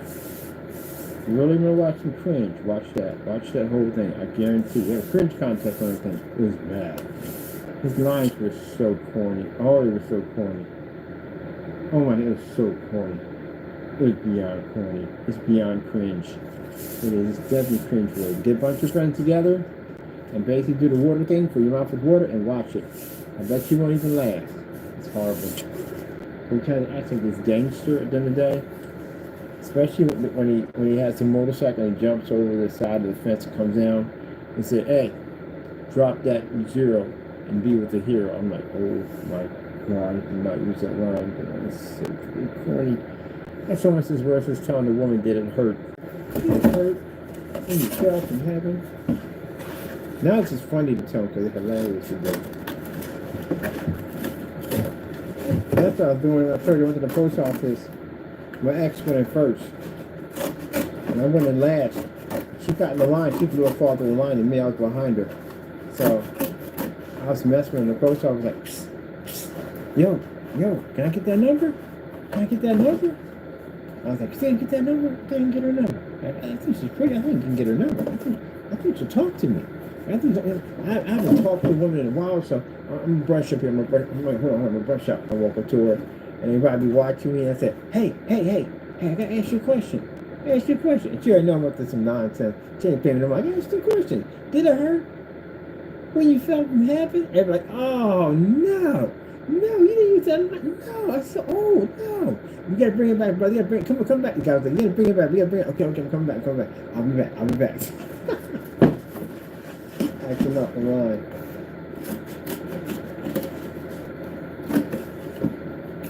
That's freaking hilarious. Do that with your spouse. That's funny. The guy was like, bring it back, man. Bring it back. You're bombing me. Bring it back. Okay, bring it back. Got you. So you gotta add some finesse, man. You're burning and crashing. I think I got this. Oh, man. When you get back to the car, she's like, everything got to be a show to you? The world is my stage and I am the actor. Are you not entertained? Yeah, that's fun. She was the type of person I'm worried about what people think. And I was the type of person that basically, at the end of the day, life is short. Who cares? So... And we went to Disney World and had a Congo line. Oh, heck yeah, I jumped in that Congo line. I didn't even know those people. I started jumping it.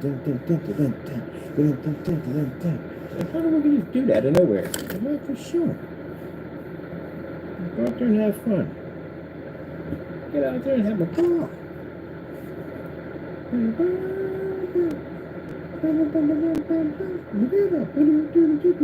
Like they're doing the Pee Wee Herman. Let's do the dance called the Pee Wee Herman. I remember that song came out, everybody was doing that beat. They had it on a boombox. Came around the corner playing the music, and the people started doing the Pee Wee Herman.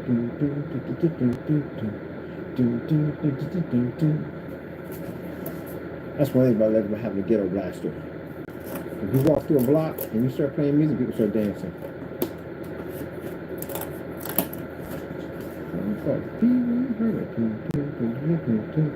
That's another person that had everything going for him and screwed it up. And really screwed it up. And get rid of themselves. Yeah, I remember that happened. Because I was around when it happened. He found him in the movie theater. Yep.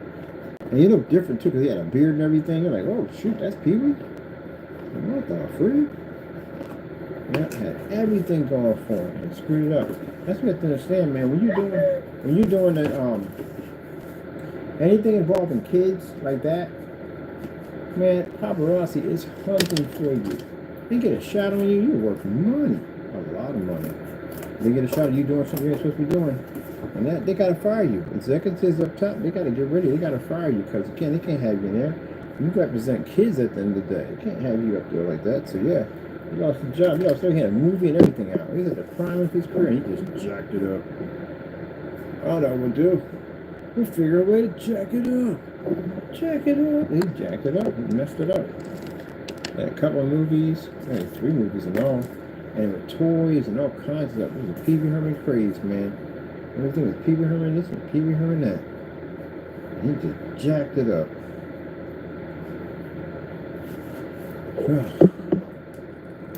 Yeah, that's the problem. We're making way too much money, way too much publicity, and let's figure a way to mess it up.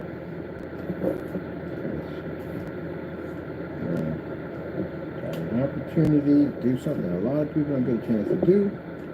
Let's just figure a way to mess it up. I ain't messing up pretty bad. Next thing you know, they're pulling the toys off the shelf and Show P's house got canceled, wasn't on anymore. Yep, it was all over the news. He was caught playing with himself at a freaking adult movie theater. That was the end of that.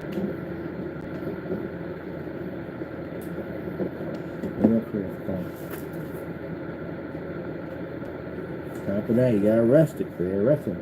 Lewd activities. He was arrested everywhere. It was everywhere. Tabloids had a ball with it. It was everywhere. Too much. They couldn't cover it up, so they said, "Look, let you go." Can't do that. Especially if you do that type of bit work anyway. You work around kids all the time. You know, pictures of you doing something crazy is worth a lot of money. Because, you know, got a higher reputation. It's a high, you know, you catch somebody out there like the guy from Barney. And if he did something weird, and they canned him, like the original, they canned him.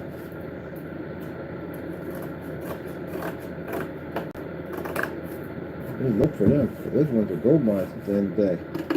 You be talking to the guy who does the tabloids, like, look, you want to make some real serious money? Now you get freaking that Barney guy doing something crazy, like a cockfight or something. You got some serious money in your pocket. Yeah. Because ones that are child, this ones that do for the child stars, they're worth more money.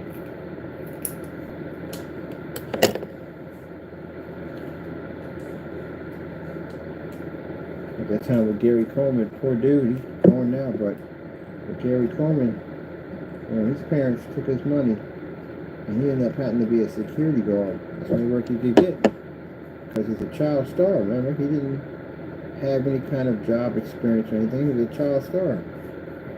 And his parents robbed him and took all his money, so what do you got next? He got no, went to college, got no experience in anything else, so he ended up working a job in security. And somebody did something, and he jumped on the car, and he was driving around him in the car, and it was an embarrassment at the end of the day, but he got paid for a lot of money for getting those pictures on him. That's a shame.